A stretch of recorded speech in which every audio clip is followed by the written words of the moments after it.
evening and welcome to the Formula Racing League Assetto Corsa Competizione. Round 6 of the Taco Tuesday series takes us to Watkins, Glen, New York, the United States of America. I'm Tom Kent in the contra position, and alongside me is the runner-up of Taco in Season 8 in the Formula Racing League.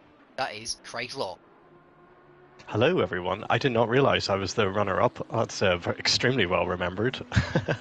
Yes, thank you very much. Great to be back here for another, what is sure to be a very eventful race, looking at the conditions today. Well, if Snetterton last week was anything to go by, we could be in for a spellbinding occasion here at Watkins Glen. It's going to be a tougher circuit, I would have thought, with the walls being so close. We've got a 90-minute race coming up with 2 mandatory pit stops included. Race strategy is going to make for a very, very interesting race indeed. We are into the final quarter of an hour of this practice session, and so far it seems to be Ed Sterling setting the pace, although what you may see may not be relevant in terms of where the drivers are in terms of position. Gone out in better conditions to others. No, not at all. It definitely seems to be quite a strangely mixed up grid, but as you very, very well pointed out, it is very wet, it's very cold, and this is going to be playing absolute havoc with the tyre setups, with the car setups. Throw out your dry setups out the window because it will not apply in this race at all. So looking at the practice so far this week, it looks like there's kind of been a bit of a mixture between wet conditions and very, very wet conditions. So I don't think we're going to get much of an improvement in this. So I'm not sure for tyre strategy. I don't think we might not get the same, you know, sort of greasy to damp to wet to greasy again conditions that we had last week. It might be just wet to maybe a little less wet. But we shall see whenever all cars are out on the track. But it will be all about keeping it out of the wall. As I'm sure a couple of other drivers are showing, it is going to be really hard to keep this on track. Going into the rounds, Dennis Novak took victory on the road in Snetterton last week, only for a 5-second time penalty for, I think it was for cutting across the circuit race at Nelson Corner. That cost him the victory to boost off the championship leader. Yes, I actually had a bit of an intel, about what happened there. So actually, the PlayStation 5 admins all came to a vote, and they did vote on it, but because of the consequence of the manner of the penalty, they actually had to get the FRL PC admins involved to be completely, totally neutral.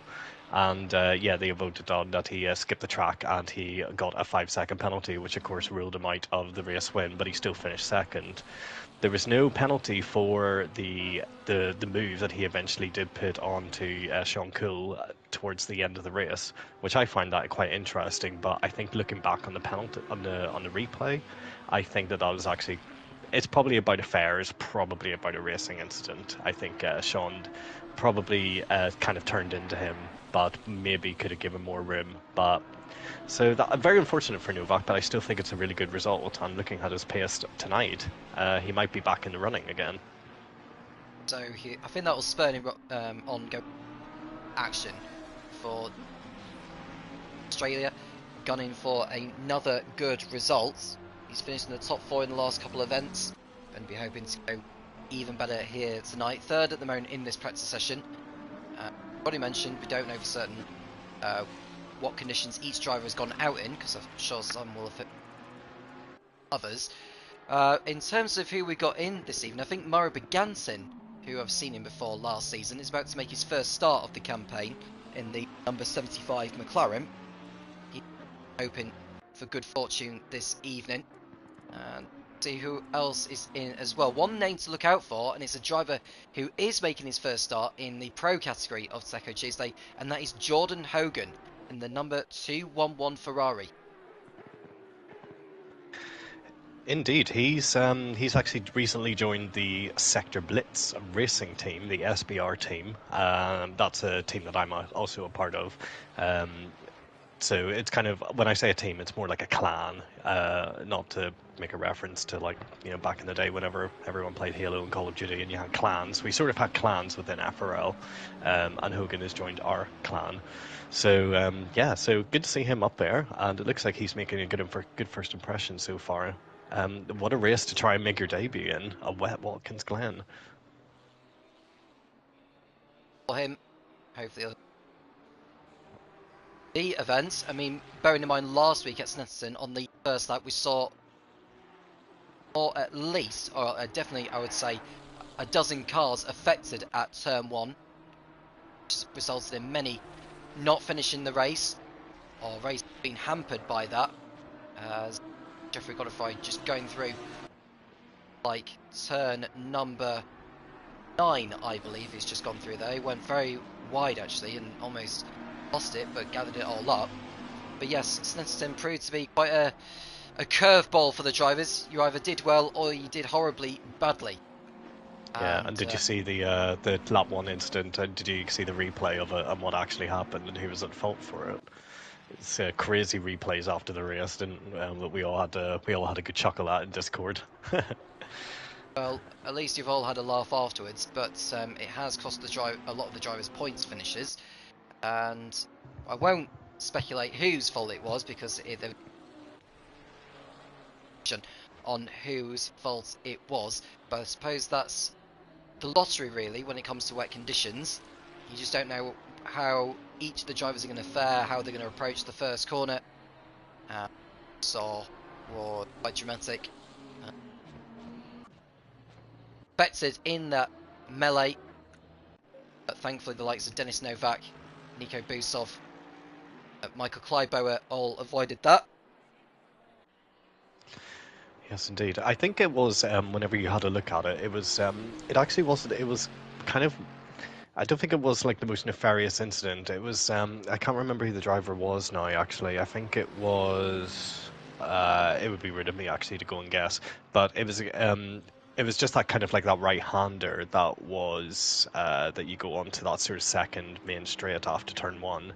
And it's just the natural confluence of drivers going into one corner, and one of the drivers just came across the track, just didn't see the guy on the inside, and then he got spun round, and thus just spun round and then collected absolutely everybody, which can very much happen in Watkins Glen, actually. I mean, kind of bringing it back to this race, that could definitely happen. Especially on the run up the hill up towards the bus stop chicane. I think we're calling it the bus stop chicane.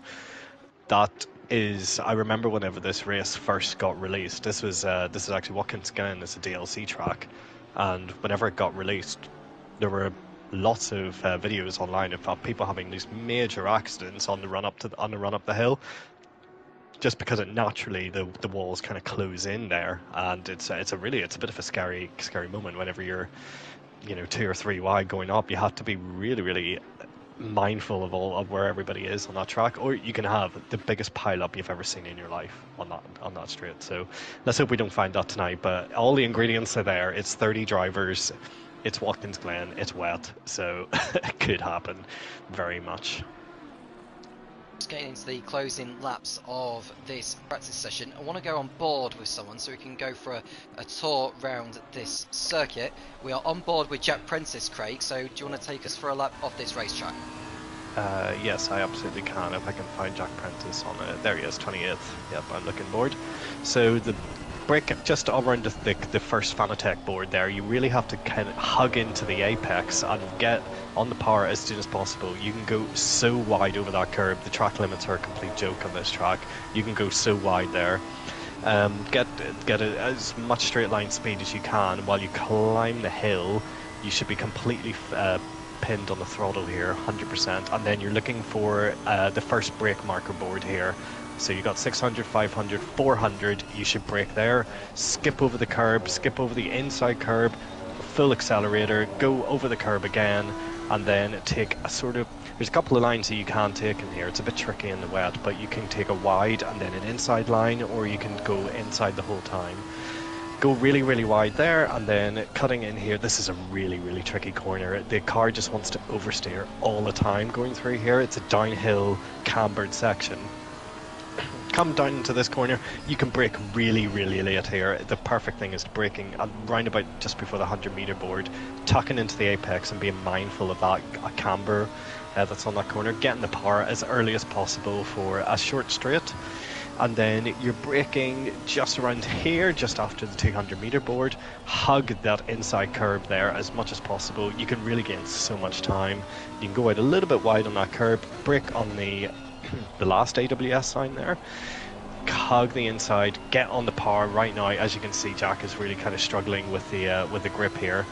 This is a fast corner. You just kind of, how much speed can you take through that corner, and how much are you willing to go out wide there? You can't pick up a penalty. And then this is about feathering the throttle, feathering the brake, carrying as much speed as you can. You can go right up to that wall on the outside as much as you dare, and then that's a lap of Watkins Glen. I have to say that wasn't too bad, given that that's in the wet. I would have thought a lot more, the curbs would be a lot more slippery on that, but must be the traction control that's doing quite a lot of work here. But yeah, that's a lap of Watkins Glen. That's much, much different in the wet. Very much so, and it's quite a historical circuit for some of the drivers, most certainly for the American racing drivers and fans, of course. The last time Formula 80, it can sometimes be an infamous occasion coming to Watkins. Saw the death of Sir Jackie Stewart's at the time, Francois Sever. That was a time when Sir Jackie Stewart had already wrapped up the championship and had already announced his last race proved to be a race that was not to be for Sir Jackie Stewart. Indeed, didn't they? Didn't they do the last kind of F1 related thing that they did here? Didn't they? Wasn't it Lewis Hamilton and a NASCAR driver? I think kind of swapped cars, and there's a video clip on the internet somewhere of a 2007 I think era McLaren going around this track, and it's absolutely wonderful. But you can definitely tell it would not be good for modern F1 cars at all. The overtaking would be absolute nil. I think that was 2007, wasn't it? Around that time, I think you're thinking of Tony Stewart, who... That's it, yeah. He swapped seats with Lewis Hamilton with NASCAR drive around Watkins Glen. Might not have been 2007, I think it was a few years after that, but either way, they did have an occasion in Watkins Glen where they swapped cars. Jack Princess comes around to complete another... A high 1 minute 55 it did last time, and it's now, I believe, into the high 154s. So Jet Princess is through, goes up to 23rd position. We've got 32 drivers in the server now. We don't know if we'll see any more joining between now and the end of qualifying, but it's still Ed Sterling on top of the timing pages with less than 2 minutes remaining in this practice session. Yeah, so the drivers will be just trying to get a feel for the track. I'm just trying to figure out whether, I mean, there's going to be a day difference to qualifying. So at 7 a.m. As you can see, we're currently running at about nearly 9 a.m. So that kind of explains the 11-degree track temperature that we're finding here. So there could be a change in the conditions as we go into qualifying. It could be a little less wet, but looking at the practice, it's probably going to be staying this way. It'll be interesting, I guess, how wet it is. Well, I guess how wet it will be at the start of the qualifying, whether it will be, because, we're kind of seeing those weather graphics there where you have sort of two rain lines versus one rain line. The two rain lines are basically like, the track is probably as wet as it's going to get. There is... It's the next level that you can get after that is flooded, which we did do a race in last season, I think in Brands Hatch, where it was just flooded the entire time. And that's a very, very strange feeling. You're just basically on ice. That is literally just about survival of the fittest. That's Turkey 2020 F1 levels of grip. This is probably about Brazil 2016 levels, if I'm going to use more F1 analogies. So the key will be in qualifying, I guess, is how heavy and intense as the rain is going to be in qualifying, and when will be the best time to be out on track.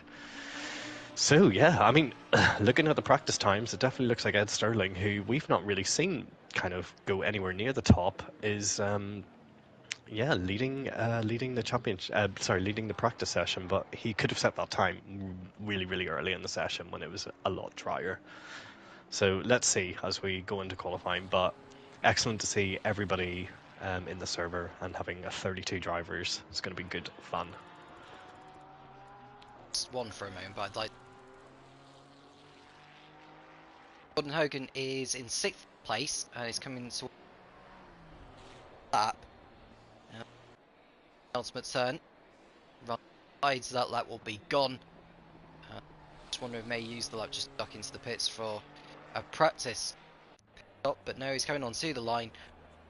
Won't be an improvement because he exceeds track limits, and so he stays where he is in 6th place.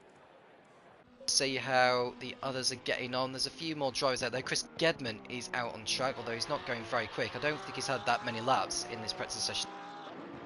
So he's got work to do, really.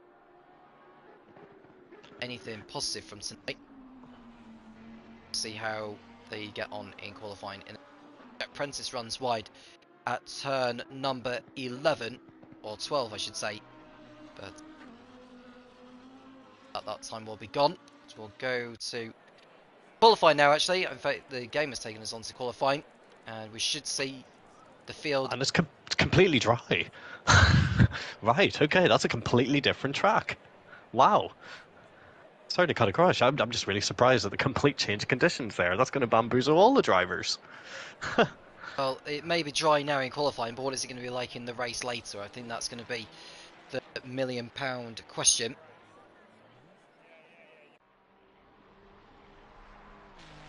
See Jeffrey got now out lap. He's the first driver to come out of the pit line. I'm surprised not too many are ducking out like at the very first second there. I think Godfrey might have hit the wall going up the hill, and he's pulling out of the circuit.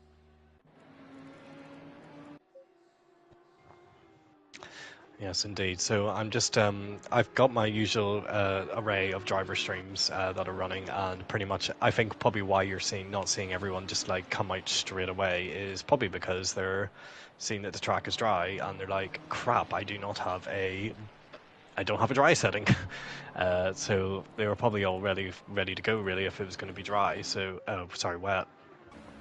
So let's see, have they got the track, have they got their tyre temps, have they got the tyre pressures correct, have they got their brake pressures correct? That will be a big question. But yeah, let's see how we go. Watkins Glen in the dry is a massively fun and fast circuit, so this is probably your best conditions for qualifying, to be fair. So let's see who can come out on top here. Maybe dry, but the temperature has gone down from what it was at the end of practice. It was 11 degrees, both air and track temperature. It's come down to 10 degrees now, so still be a challenge for the drivers nevertheless. Bas Brinkhoff will be the first driver to cross over the line to begin a fast lap time. We're hoping to achieve a good result tonight. Just looking whereabouts he is in the standings overall. I don't think he's achieved that much this season so far. He didn't finish last time out in Snetterton last week. His best result has been 19th. Came at Suzuka, I think it was, where he got result. No, it might have been Misano actually. I think he got the 19th place finish in Misano in round 3. Right. Okay. Let's take us go through his lap here. Just watching his the first kind of time lap of the session. I think he's going to be a bit careful here. He's going to come across blue flag traffic. Well, you don't really get you do get blue flags in qualifying, I tell a lie. But let's see how it goes. So he brakes at the 300 meter board. That's very good. That's a really tidy chicane, to be fair. Probably could have taken a little bit more speed. Dives in with a wide entry, gets through the corner correctly. That's all very good. Probably could have taken a bit more room, more sort of liberty on the outside. Gets the car tucked in very well. Get on the power as soon as possible. Yeah, this seems like a bit of a cider lap. There's definitely a lot more time to be gained here. Gets a little. That's actually really perfect. That's a perfect way to take that corner, to be fair. Drives out of the corner, takes a little bit on the grass. That's completely fine. Coming down, going to brake just before, 150 meter board. Tuck into the curb. Very early on the power there, to be fair. Gone wide and brakes quite at the right point here, then tucks in towards the curb, and he's just he gets a bit of a bit of a slide there. That's what can happen as he comes across traffic. This is really not ideal at all. And what's he going to do? The 444 Sean Cool just massively got in the way there, and there was a bit of contact, and now he can't even finish his lap. So Sean Cool is in a bit of trouble there as he comes across the line. Sean Cole may be spoken to afterwards for that, because he definitely spoiled that time. We're seeing Connor Byers going to the top at the moment with his fast lap. Seeing who else is out on circuit. We've got 34 drivers now in the server now, which is great news. It's not the highest number of drivers we've seen in the pro category this season. We had 36 in Laguna Seca in round 2. But it's good number nevertheless. Jack Prince is going P2 in the 678 Lamborghini ahead of Chris Faster in the 796 Ferrari. 9 drivers have set a lap time so far. Indeed, so we've got Connor Byers, as you say, up to the top. I would imagine a couple of drivers are just trying to find their feet really with these conditions. I mean, I say, you kind of made the point earlier. It's cold, and the track is also green, so it probably won't feel miles away from a properly wet track. A green track on dry tires does feel genuinely awful in this game. So Josh Clayton up to the top of the timesheets. We never really usually say that, so let's give him credit and give him his time in the limelight. Well done, Josh Clayton. He is provisional pole. I'll say that with a capital P, provisional. But Josh Clayton, you're a pole at the moment. It's top for the time being, but it's a matter of time before the track does become more optimum, because it is green at the moment. But will the track become more optimum later on? Because I expect the track to evolve as the drivers continue to set lap times. We've got 20 drivers who have posted lap times now. We're just seeing Kamil Makowski going over the line, and it's not a valid lap time there. Sean Cole hasn't got a valid lap in either. Who else is in need of a lap? Well, Di Burl is coming round to complete his lap. He goes only 20th fastest. Will Freeman, who goes into this round after 6th place finish in Snetterton, second in the Drivers' Championship on 144 points and 17 points off the top.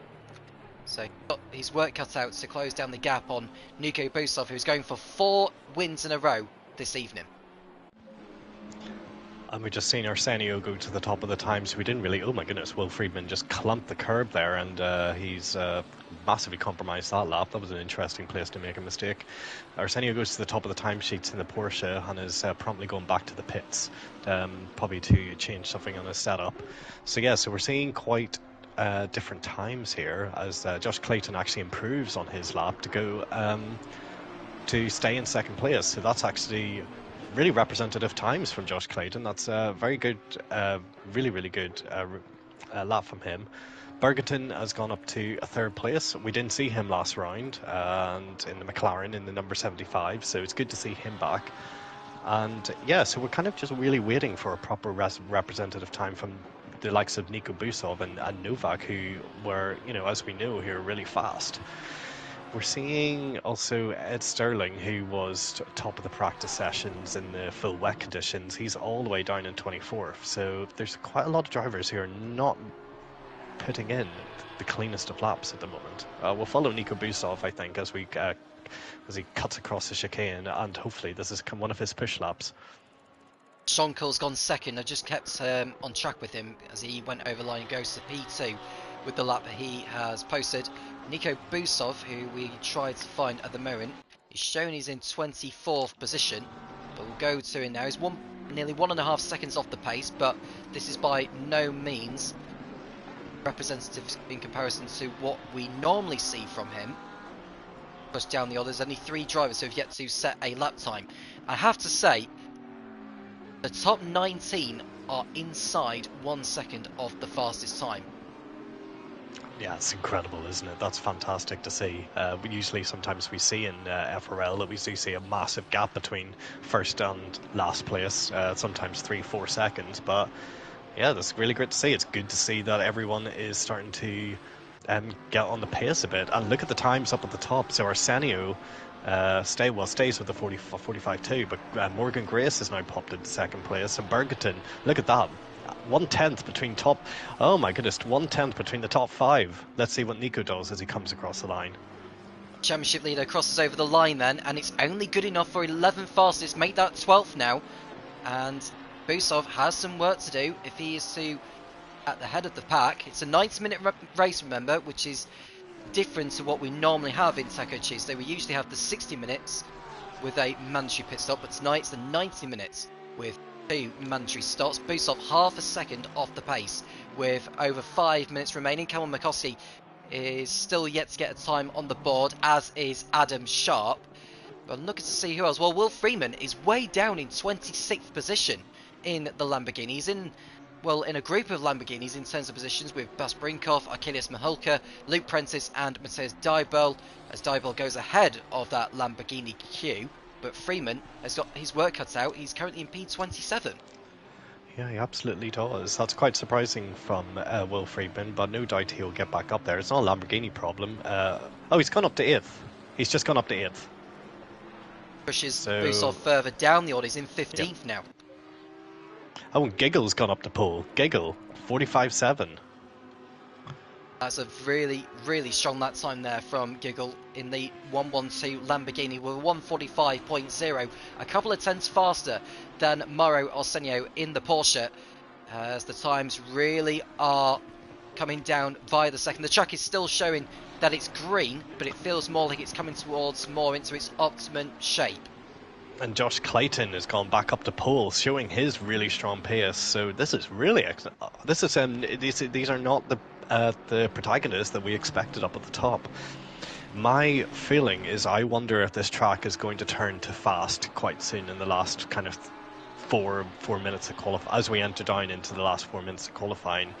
As if the track starts to really improve and goes to fast, it could be the last over the line that gets the fastest time here. As Nico goes up into second place, he's 8 thousandths of a second away from Josh Clayton. That is really, really rapid. But I'm so happy for Josh Clayton. That is a fantastic, what a fantastic showing so far. Even if he doesn't get pole out of all of this is such a great showing for him.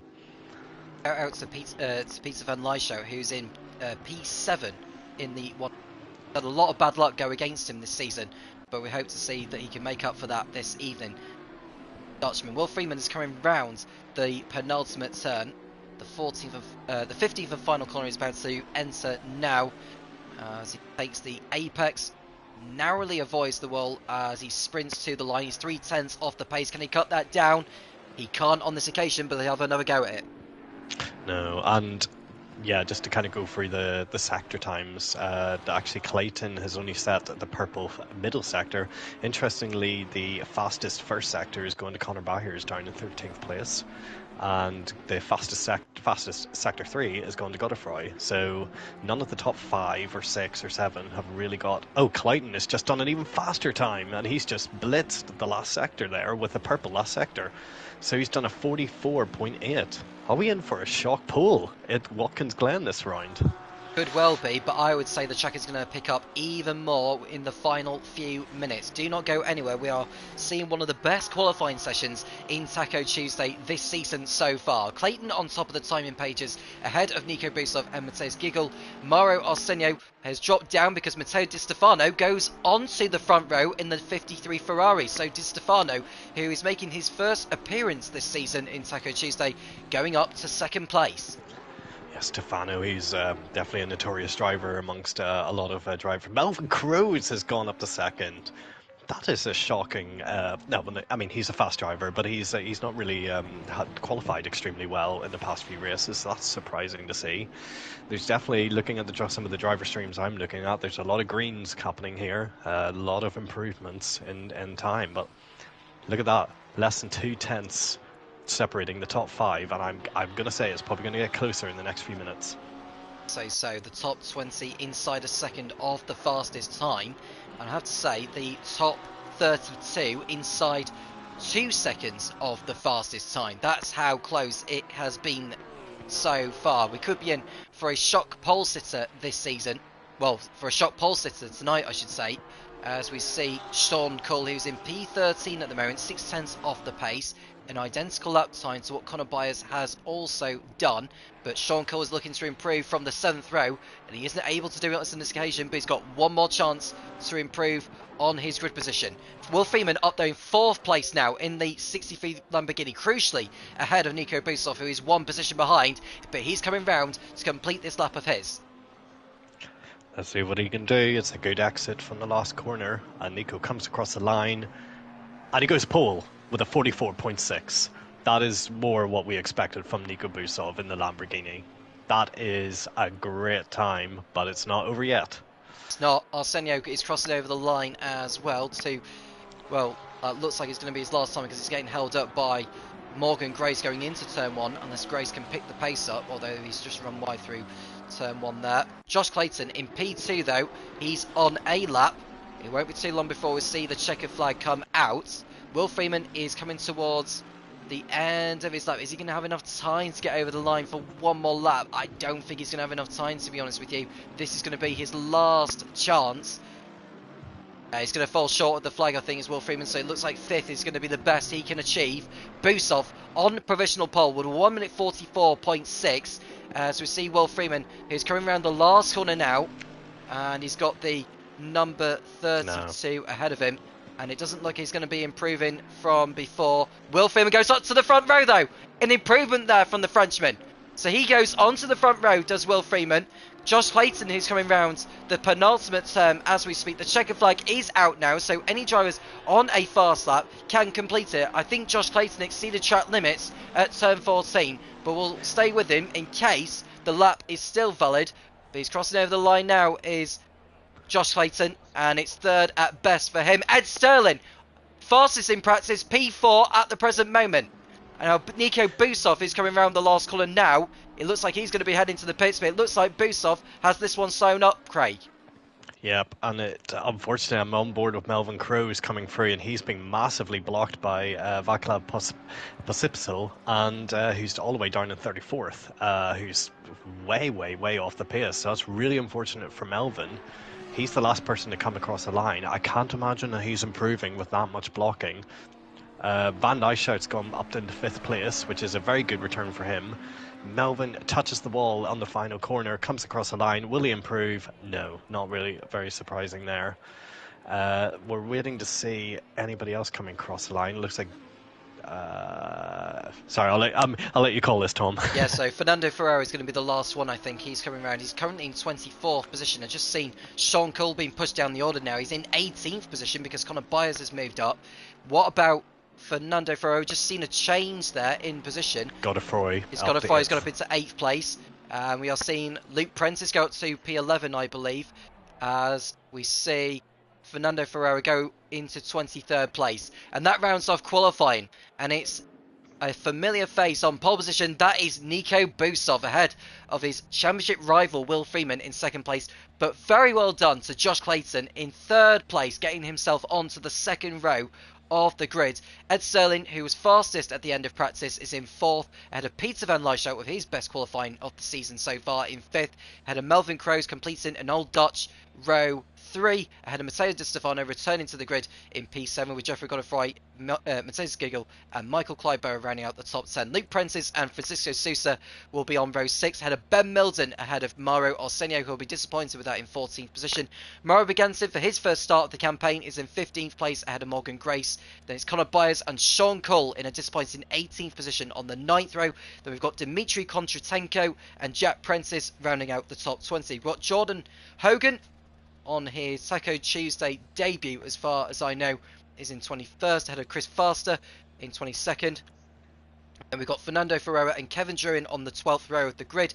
Kamil Bukowski and Denis Novak, second last week, won the race on the road. starting 26th this time. That's quite a shock. Ahead of Stuart Hutchison and Arkadiusz Michalka on row 14. They've got Adam Sharp and Mateusz Dybel. Got Bas Brinkhoff and Jan Spike in 16th row of the grid. And at the back, we've got Chris Gedman and Farklov Pavissel. The top 32 covered by less than 1.9 seconds. Wow, look at that. Pasipal, I'm quite surprised at how far back he is, because he's not slower than Chris Gedman. That's at least is giving Chris a bit of company down there at the back of the grid. But yeah, apart from those two, to have the whole grid separated on a 1 minute 44 lap, it's just under 2 minutes. To be separated by 2 seconds is really, really impressive. So I have to give a hats off to the drivers. And probably the BOP, the balance of performance between the cars at this track is probably very good. That's what that would always suggest as well. There's no car that's particularly worse than all the rest.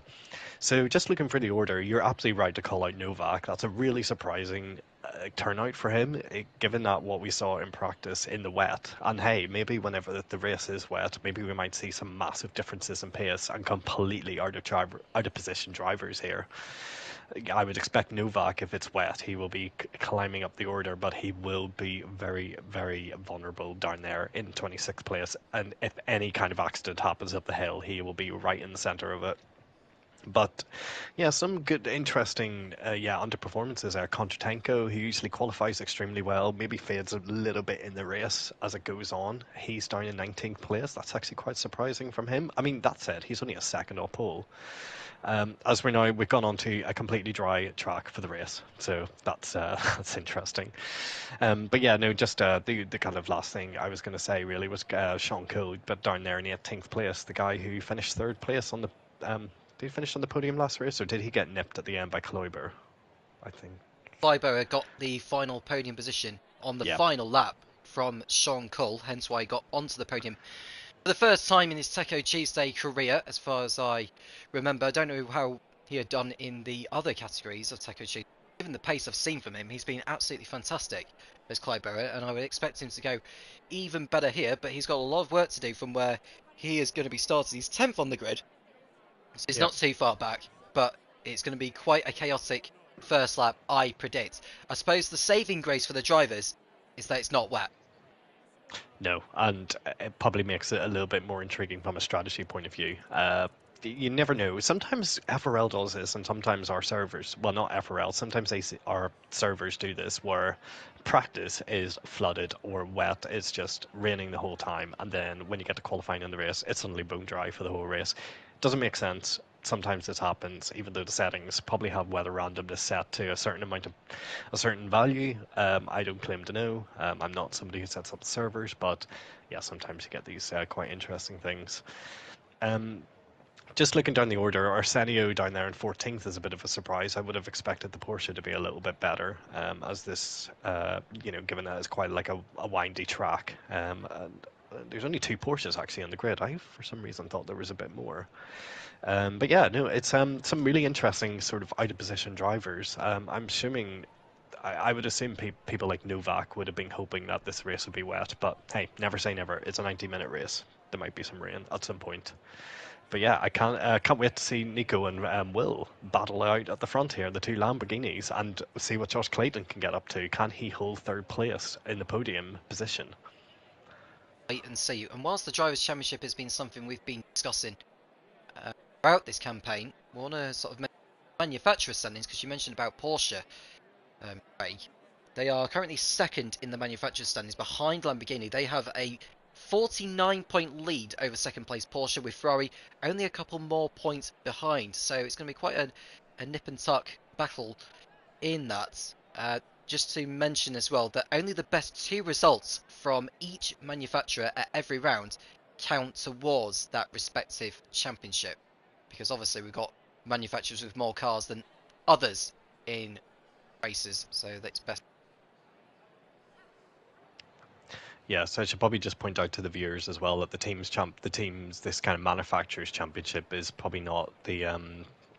I guess they're all important, but it's a bit, the drivers' championship is the one that they all pay attention to. But it's kind of good to know really what particular car is the most OP that season, or what was the best balance for the track list that we had.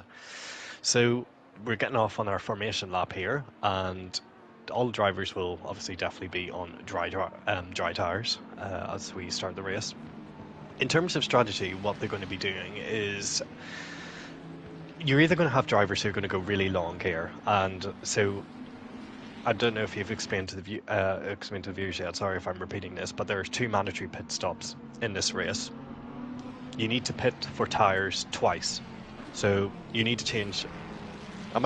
Sorry. Maybe it's better you explain this. Actually, I might get it wrong. Well, I've got all the necessary information in front of me, Craig. So you are right. They do have to change tyres in the pit stops, with fuel allowed, but not mandatory. So you could essentially fuel the car up for the whole race and not have to refuel. But of course, the car is going to be rather sluggish in terms of speed in comparison to light fueled. But it depends on how the drivers want to play it, really, depending on maybe the circuit characteristics, where they are in the field, etc.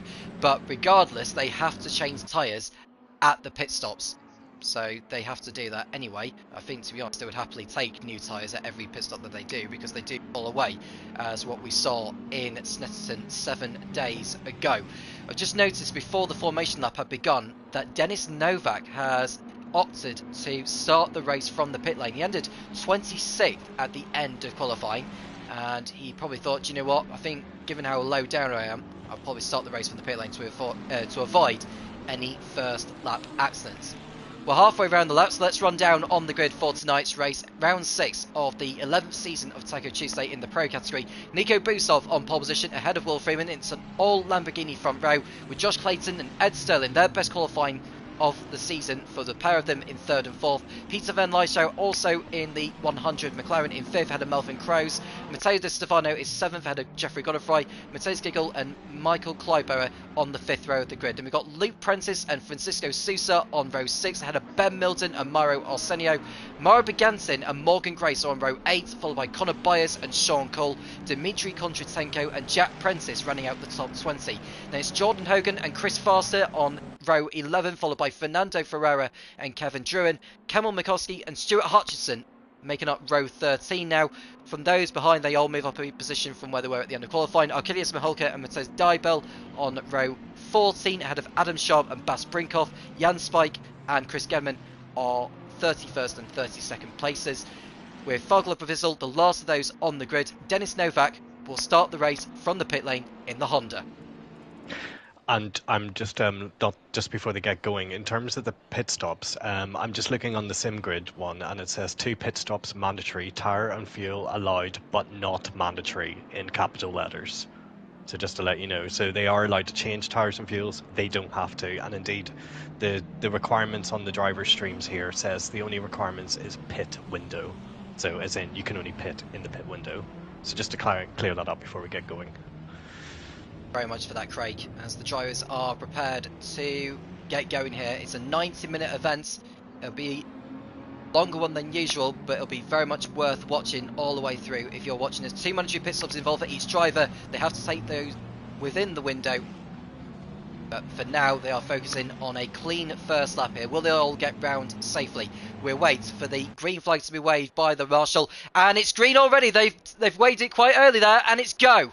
Nico Busov leading the field into the first turn. Will Freeman having to settle behind Busov. He'll be happy to take that going forward, as long as he doesn't get involved in any first lap mayhem. But it's Busov who leads coming out of the first turn. Ahead of Freeman, it's Josh Clayton, who's fallen back to 5th place behind Ed Sterling and Melvin Krause. Peter Van Lyshow it might have been actually, but I'm just looking further forward to see where they are in terms of position. Sterling is ahead of Josh Clayton, who's down a few positions from where he was before. He was 3rd on the grid, he's down to 6th. And amazingly, there's no contact in the back of the field. I'm just watching every driver's view here, and it's an incredible start from quite a lot of them, to be fair. There's someone that's gone hitting into the wall. That's Bergantin down in 21st place, 22nd. He's just clattered the wall there on the exit of the bus stop chicane, but he keeps going as the driver's Constantina into towards the sector 3. Yeah, good start from all the drivers. Denis Novak is right at the back of the queue already. He isn't hanging around by any means, so he's very much in play, is Novak, as he gets through on the purple liveried Lamborghini of Bas Brinkhoff and making a move around the outside of Vagla Bizzle and going up into 32nd position. I can't believe we're watching at the back of the field. We really should be watching at the front, but so much action is happening all around the field, really. So Busov leading them with Freeman in second. It's Sterling, Kroos, who's made a good start, Clayton fifth, Van Lyshout sixth, Godefroy, Di Stefano, Clybauer and Sousa in the top 10. Indeed, and so they come around to complete the first lap. We're seeing Will, who's really hung on to the back of Nico Busov's car as they cross into lap 2. I have to say, it's quite easy to follow around this track, but it's also quite hard to overtake, as we're seeing Godefroy shape up a move for Van Lyshout into turn 1. Sort of, kind of half-heartedly opening the door there was Van Lyshout, but it got the right exit into after turn 1. So there's already a gap forming between the top 4 and the rest of them. But let's see what Will can do here. Can he get enough of a slipstream? It doesn't look like it, probably a bit too far back at this moment in time. Whilst Godefroy is fending off Matteo Di Stefano, going side by side as they head towards the inner loop of the circuit, the fast chicane that they're going through now. Godefroy holding his nerve and position. 4 drivers came into the pits for their first stops at the end of lap 1. Josh Clayton, Ben Milton, Bas Brinkhoff and Mauro Begantin were the ones that came in. So they are one less pit stop to do throughout this event, and I think that's maybe down to the fact that they want to have track position and try and complete an undercut on some of those ahead. Yeah, and I'm just actually trying to look. I mean, Ben loves an early pit stop. He loves an alternative strategy. So I'm just trying to check if he had any damage, but I don't think so. I didn't see him be involved in any lap 1 contact, but I'll report back on that and see how we get on. But yeah, that's probably not actually that surprising. It's better just to get like a pit stop out of the way early. If it means then you just got to wait, you just got to make sure that you're not coming out into the leader's traffic, but it doesn't look like he's done. He's way around the rest of the track. So ahead of Freeman, ahead of Sterling. Kroos is in 4th position. Van Lyshout, Godefroy, Di Stefano, Clybauer, Sousa and Giggle are your top 10 as we speak. Sean Cull is in 15th position behind Connor Byers, who's in the 74 Audi. But they come around to complete lap 2. It looks like we're going to have a dry race, certainly for the next half an hour, but we'll have to see as the race goes on. But I think that comes down to the fact that those who have pitted earlier on, are they thinking further ahead in case the weather does intervene? I think they're just probably Arsenio's just gotten a real massive moment there going into turn 1. He just clamped the curb, and Connor's going to have a moment. He's going to be able to go around the outside, going up the hill, and Connor takes 13th place. Well done for Connor Byers, taking advantage there. And will Sean Cool be able to get Arsenio down into the chicane, Tom? Be very close, as Arsenio did very well to get his car back into rhythm, but now he has to fend off the Porsche of Sean Cool as they go through the bus stop chicane, and they get through there safe and sound as Arsenio stays in front of the Scot for the time being. Looking further at the front, Busov has the fastest lap of the race so far. You do get a point for the fastest lap should you stay there. Well, I say it doesn't matter where you finish, as long as you get the fastest lap, it doesn't matter where you finish. Unlike F1, yeah. I was just going to just to finish off my point. Please, we got a 174 off. Who's that? So the 174, just looking to see who that is at the moment. I think it's towards the back of the field. That is Kamil Makowski, who's had a moment there at turn number 10. And it looks like he's damaged the bonnet quite dramatically, actually. He needs to be careful not to knocking marker boards off the racetrack, and he should be able to get back to the pit lane. It's a long race, so if I was him, I wouldn't stop on the racetrack, because otherwise he'll be further out of sync with the rest of the pack. But yeah, this is not good for his race by any means. No, unfortunately not. No, and sorry, just to finish my point, do interrupt if there's another accident, but it's better in a 90-minute race because there's no fuel or tyre requirements as we've now. Oh my goodness, Will has just completely missed the braking zone into turn 1 and he's gone off the track. He was so close to taking off Nico Busov. He was so close. How the hell they did not make contact, I do not know, but that was massive from Will. What a mistake that could have been. Thank you for spotting that. We just caught the aftermath of Freeman going off at turn 1, but he very nearly wiped out the Lamborghini of Busov in the process. That wouldn't have gone down too well afterwards. We see other battles going on further down the field. I think Clybauer is getting ahead of... Oh, there's contact made there. I think there's that giggle that lost... Well, got out of shape, and that's opened the door for Luke Prentice to get through in the Lamborghini. Luke Prentice going through up into 9th place ahead of the sister Lamborghini. Morgan Grace is in P11 right behind. So we see Will Freeman, who's down to 3rd place behind Ed Sterling. Yeah, I don't think I'll ever be allowed to finish my point, but that's fine. Well, I'll talk about it during another point of the race, maybe when there's a lull. It doesn't look like there's going to be. But yeah, look at that. So the top 4...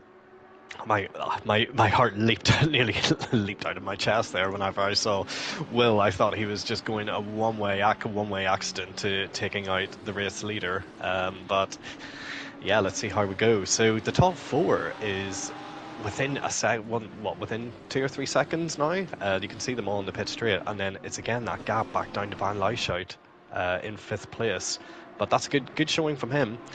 But yeah, definitely amazing showing. Oh, I think Ed Sterling has just gone a little bit wide in last corner. Will that... No, it doesn't really bend. It doesn't really hurt him too badly. Gotta be careful when you're going through that corner.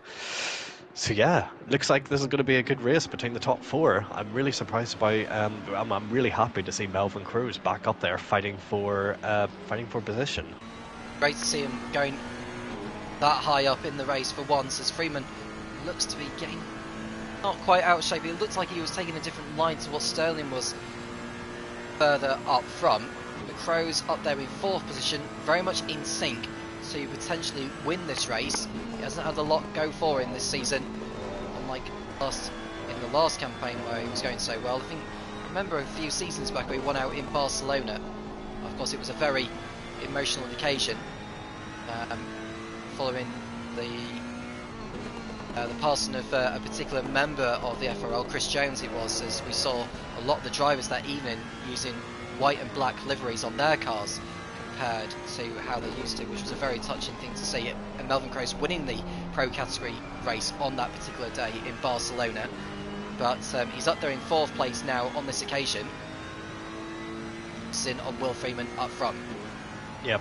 I'm just looking at there's a mega battle going on. Connor Byers is involved in it. Morgan Grace and Giggles. I don't know his first name. Marcus, I'm gonna presume. Maybe, I don't know. Well, we'll find that out. But yeah, so that battle's massively going on. I'm just looking back towards the back of the grid to yell if there's any changes in position. But De Stefano, Ben Milden, Brinkoff, Clayton, and Mahulka and Bergerton all pitted really early. But the gaps are huge. So I don't know what's going on there. Maybe it's damage or something like that. But it looks like De Stefano is the lead driver of the ones who pitted very early, so we should really keep an eye out for De Stefano's progress as he catches up to Novak in 27th place, who hasn't really made any movements. Oh, sorry, there's a battle for the race lead. It's Nico Busov and Sterling. Ooh, 2 tenths between each other as they go into the bus stop chicane, Tom. And they are coming out safe and sound, no problem. Freeman and Crow's dropping back a little bit from these two. I'm sure they won't mind that at this stage. We are on lap 6, we're approaching the 10-minute mark of this race, as Sterling looks to have a look on Busov. This is a question I'm going to ask you. What fuel loads do you reckon Sterling and Busov will be on? Because it feels to me at this point Sterling is carrying less fuel than Busov. Oh, Sterling's just gone. Oh, he's gone really deep into that corner, so he's just lost a bit of momentum. Nothing too bad. That's actually really easy to do in that corner. You have to, as I said in one of the qualifying laps, you have to brake really late into that corner to get as much much lap time, really. But yeah, it always comes with a bit of a risk that you're going to hit that camber and you go over it. So it's a bit of not the greatest lap from Sterling he's ever done. In terms of the fuel strategy, so there'd probably be around about 12 laps of fuel. There's a big battle actually going on down here. Oh, Giggles just been pushed into the wall by Luke Prentice. I've just seen that. Yeah, if you go down to 9th, yeah. Yeah, well, Giggle, we just saw the aftermath of it, but I have to say, the likes of Byers and Grace and Arsenio, I think Arsenio's ahead of this bunch now, because Grace has dropped quite a few places down. As we see a clout from the wall, that's Jack Prentice who's hit the wall, and that's going to hurt the handling of the car quite dramatically. Jordan Hogan on his debut is looking to make a move around the outside as they go into turn 1 together, and they thankfully don't come together through turn 1, and Prentice lives to fight another day. But I think that clout with the wall is going to hurt his car performance quite significantly. Yep, Sean Sousa down in 8th place is going to overtake Kloiber going into the bus stop chicane. Will he send it down the inside? It's sort of half and half, but they go through the chicane all line astern. Yeah, some fierce battling going on here. We'll keep an eye on this, but yeah, just to kind of say from about a fuel load perspective, we're probably looking, some of the drivers might be going light on fuel, so I'm seeing one driver on 12 laps of fuel. So that will be coming in probably around the hour mark, I would imagine.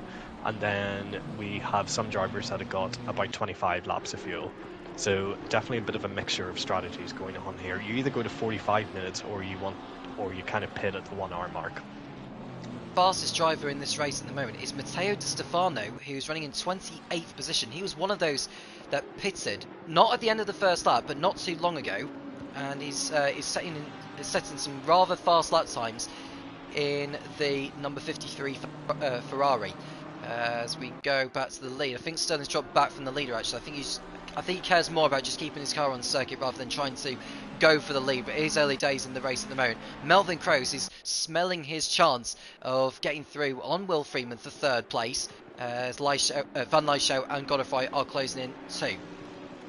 Yep, and looking at the lap times, I mean, already it's Busov and Sterling are lapping quite rapidly in the low 145. Oh, contact! That was contact, and it looks like Luke Prentice had been hit round at turn 1. I think it was a green livery car that ran into him. I think that was Matthias Giggle of all drivers. He ran into him, and surely that has damaged the car a little bit. But Luke Prentice will not be a happy man one bit. No, I mean, yeah, that's... we're looking at Sousa and Kloiber. They're now going side by side into the chicane, Tom. Yeah, and Kloiber looking to keep hold of his 7th place, and Sousa wisely slots him behind, but he may go for a lunge at the next turn. Oh, Giggle's gone round. He has, and he lost his momentum, and he actually was able to keep hold of the place ahead of Arsenio, who's beginning to make up ground through the field. There was a stop-and-go penalty being given to Sean Cull, and that's for speeding in the pit lane. Oh, God.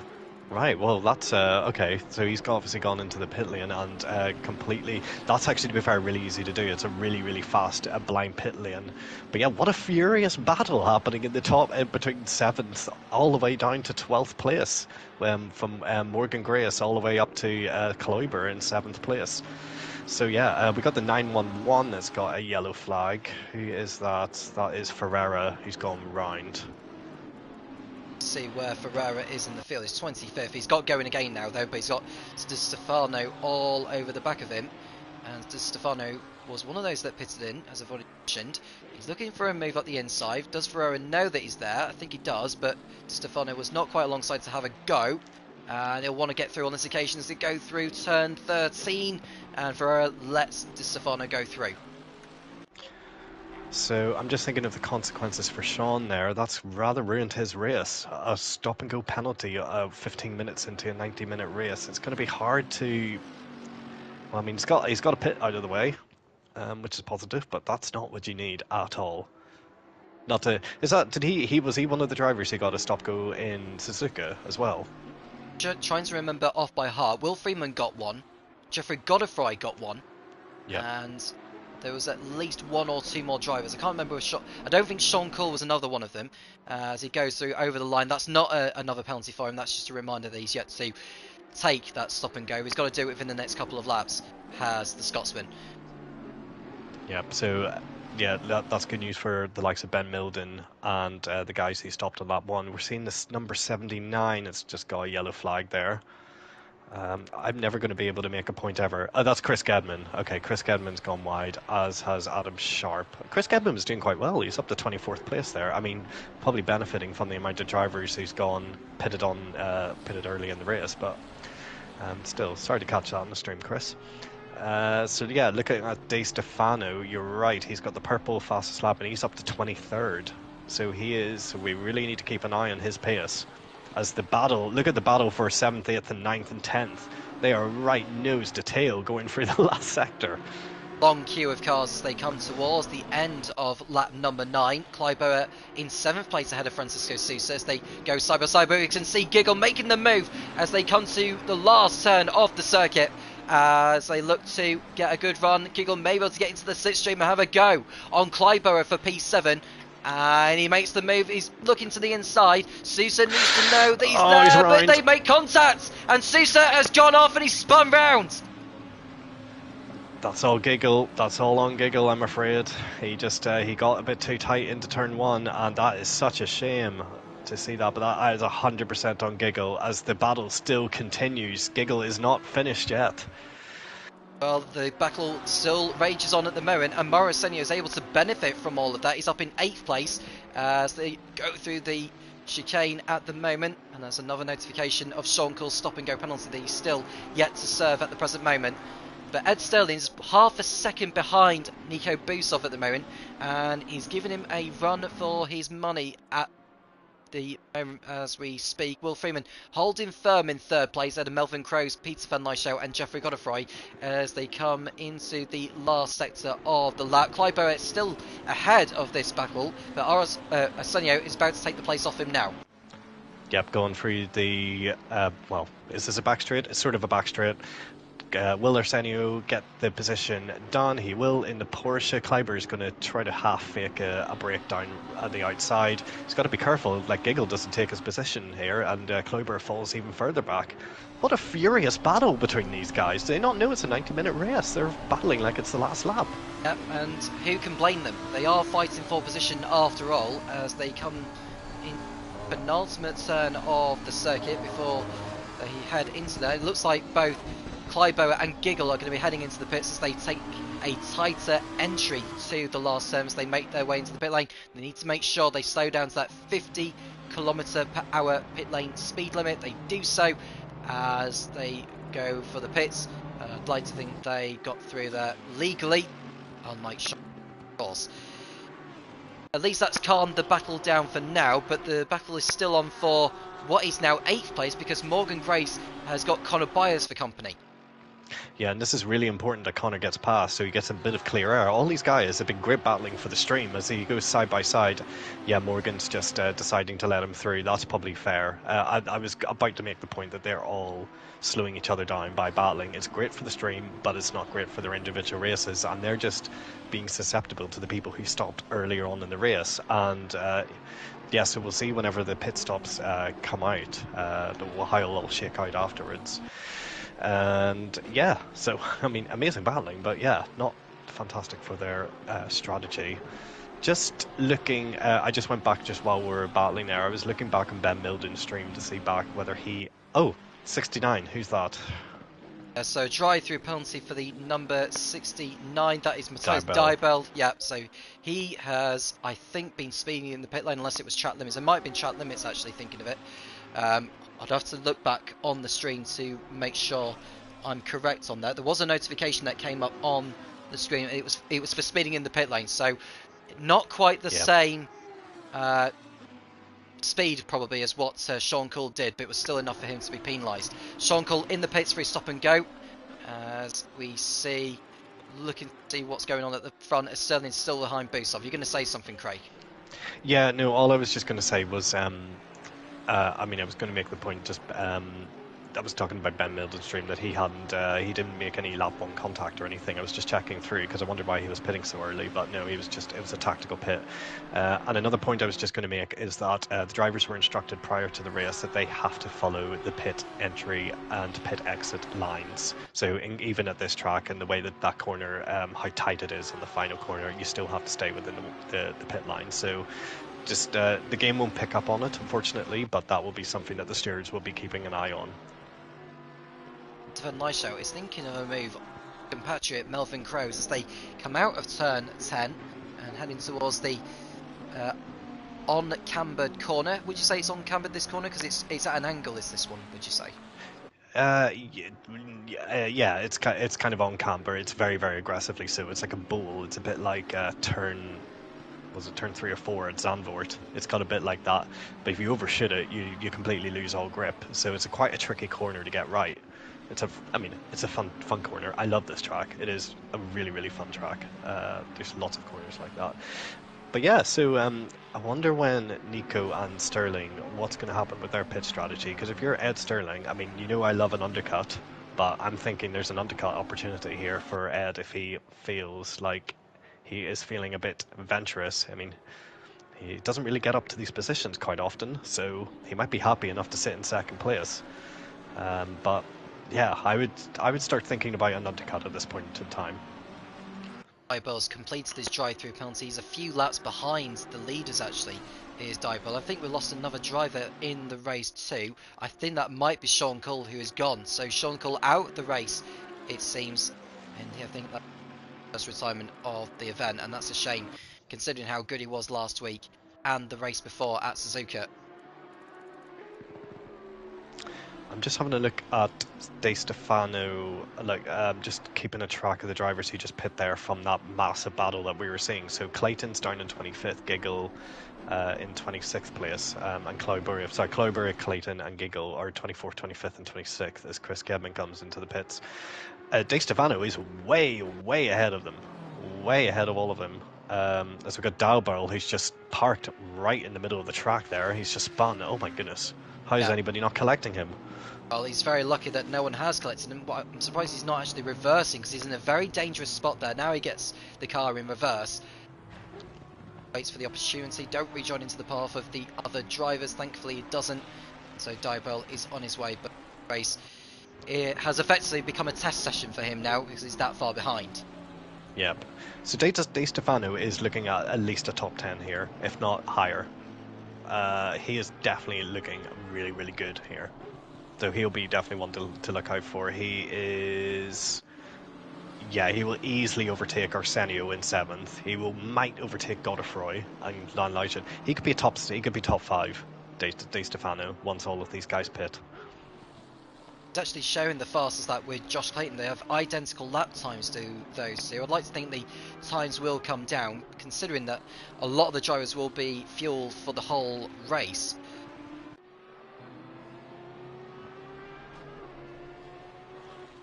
Stefano making his way through the penultimate turn, absolutely flying on the tyres that he is on, but it's a matter of time to eventually fall away. But he's showing some very strong pace at the moment as Jack Prentice comes in to the pit lane as Chris Gedman leaves the pits now. Indeed. So this is definitely within the pit window of people who are, I mean, I would say conventionally pitting during this race. I'm just having a look on these streams and trying to find out what the strategy is. So the people who have just pitted quite recently should be on around about 17-18 laps of fuel. So they're going quite deep. They'll probably go into within half an hour of the race. There is probably you could potentially try and pit now and pit in as much fuel as your car can handle, so maybe 80 litres or whatever, or something to that effect, and you could go really deep into the last 10 minutes of the race. As we see in the number 13, he's just slowing into the pits. I just saw a slow car, white fly, but it's Melvin Cruz.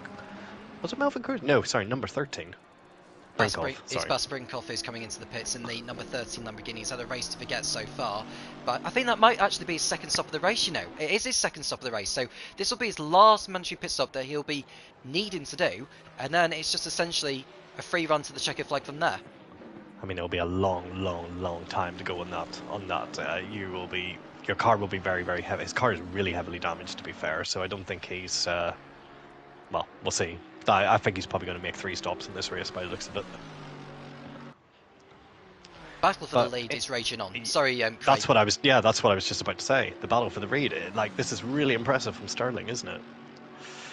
And Sterling is absolutely on fire today. I wouldn't have thought we've seen this from him. He's had a lot of problems throughout the campaign. He's failed to get to the end of races at times, and today he is very much on form. I don't know if it's because of the circuit, whether it's because of the car he has chosen, but whatever it is, he has turned on the style and he has taken the fight to the likes of the championship leader Nico Busov, 3 times a race winner, all coming in the last 3 races, and Sterling fancies his chances of giving him the challenge that he has been waiting for throughout this season. Sterling could well be in the play for the race win this evening. Yeah, we thought we saw our first race winner last week with Dennis Novak, but unfortunately he decided to cut the grass. So let's hope that Sterling is going to give it a proper go for the lead, that he doesn't do anything too illegal to warrant a penalty after the race. So yeah, that's really, really impressive from Sterling and Nico, but they will both surely be needing to come into the pits quite soon, unless, just looking at their pace, they're definitely light on fuel, because you wouldn't be doing this pace and streaking this clear away from the pack if you were running higher levels of fuel. So I should expect them to see them coming in the next couple of laps, I would say. And that will be very, very interesting. That will just basically be a battle of who can be as brave as they want coming into pit entry. Out for, and we may well not have seen the last infringement being breached in terms of the pit. Sterling will have everything to lose, to be honest with you, because this is by far his best race of the season. Busov has everything to lose as far as the championship is concerned, because Freeman is in third place right now. He could easily leapfrog him in the championship if something goes wrong with the creation of Nico Busov. But Sterling is very much coming on form today, and one mention I'll throw out there is Dennis Novak, who started from the pit lane in P12 right now behind Jordan Hogan. Indeed, yeah. I'm kind of wondering so he's yet to pit as well, so he will probably be net behind De Stefano, and De Stefano is actually going for a move on Kevin Dorian, if I pronounce his name right. So De Stefano is now coming across, I guess, what would you call sort of representative night traffic. So this is kind of where he's going to start needing to, if he wants to really leapfrog all the drivers ahead of him, he needs to get ahead of the BMW driver, the number 28, very, very quickly, Tom. During fending off Di Stefano, as he's allowed to do. They are fighting for position after all, but Di Stefano is up the inside into turn 11, and that is a change for position that was coming all along. I knew he was going to pull off the move there, and so he is through ahead of the BMW driver. He goes up to 15th place. The next man ahead of him is Stuart Hutchison, who is yet to pit. Indeed. So yeah, sometimes that can happen. I mean, Kevin will probably know that De Stefano is much, much quicker than him, but even still, that was a bit of a tactical run-off into the marbles. I don't think he intended to do that, but that's all fine. The gap out front, Sterling and Busov is still under a second. I think Busov had a much better lap than Sterling did, looking at the last lap times, but they're both still lapping really rapid pace. This is incredibly impressive on the top two. I've been in that situation when you're in Watkins Glen and you're chasing down, you and the leader are within a 1 second between each other, and it is intense. I have to say, I'm quite surprised we haven't seen more accidents going through the chicane, because that's actually really quite hard it's quite easy, to get that wrong, especially when you're chasing a driver. Because that chicane is all about risk versus reward on that. So yeah, impressive from all the drivers. I'm just seeing, looking back at P7 and P8, Connor Bowers and Arsenio, they're only 0.2 of a second separating each other, and this could be a battle here between the Porsche and the Audi. Arsenio's looking for a move up the inside, maybe into turn number 11, but he decides to hold back for the time being. Connor Bowers fending off for all he can, but Arsenio feels is 7th place in the offing here as he looks to get through on the Audi ahead, but he has to hold back for the time being, wait for a better exit than what the Brit will be doing. Arsenio, the man from Portugal, chasing his first win since he won in Bathurst at the opening round of the season. It looked like he was going to be romping away with it at the beginning, just it fell apart really from there, and he has not been able to replicate the form since first race, and now he's looking to get through on fires for P7 as they come towards the end of the lap. Yeah, Connor should be coming into the pits quite soon. I can see he's one of the streams that I have. He is running very, very low on fuel, so that kind of gives you a bit of an indication of the people who have yet to stop. They should be coming into the pits quite soon. I'm just thinking about Will and Melvin, and I wonder why the pace they probably got. Oh, look at Sterling and Nico. Wow, they're really, really close going through that corner name. I really need to get a track map out. Sorry. It's okay. Yeah. Well, I'll take it away, Tom. well, it's called shoots, I think it is, for turn number 10, as I'm seeing, and then turn 11 that we are going through now is toe, and then the boot straight that they're going through, and then it's heel for turn number 12. But either way, Ed Sterling, I think it's just dropped back a little bit from Boostov since we caught up with that battle, but feels he wants to go for it, but there's not really a genuine overtaking spot. Well, I say a genuine overtaking spot. There's not a genuine chance that he's able to pull alongside and get the move done. He has to be alongside before the corner in order to have any form of opportunity to be in front. But we're into the 32nd minute of this race, coming towards the end of lap 18. When are we going to be seeing pit stops from the leaders? So they're not pitted yet. I would be so. The point I was going to make before I cut to them was just I wonder if Will and Melvin are carrying a lot more fuel, and that's why they're lapping. You're going to see they're probably actually they're lapping on the same pace as the leaders now. So as their fuel comes down. So but that was something maybe I've got a little suspicion that they're maybe carrying a lot more fuel than the other ones. Yeah, so I think that's probably the situation here.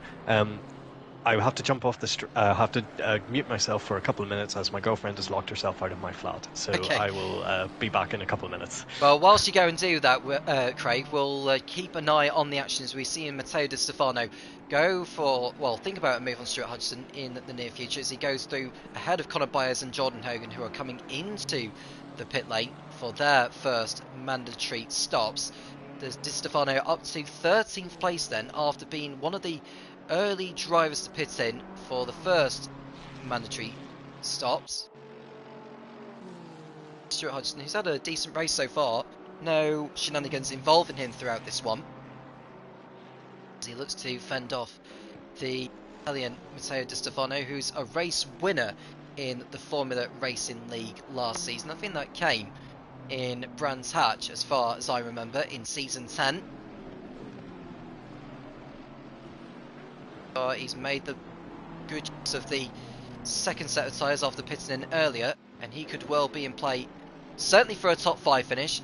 Could he possibly be in the fray for a podium finish today?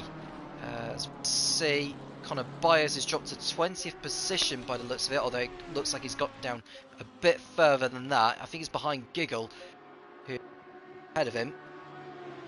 Byers will be down in 22nd place as far as I know, but Ganson is ahead of Hogan, as is Bulker.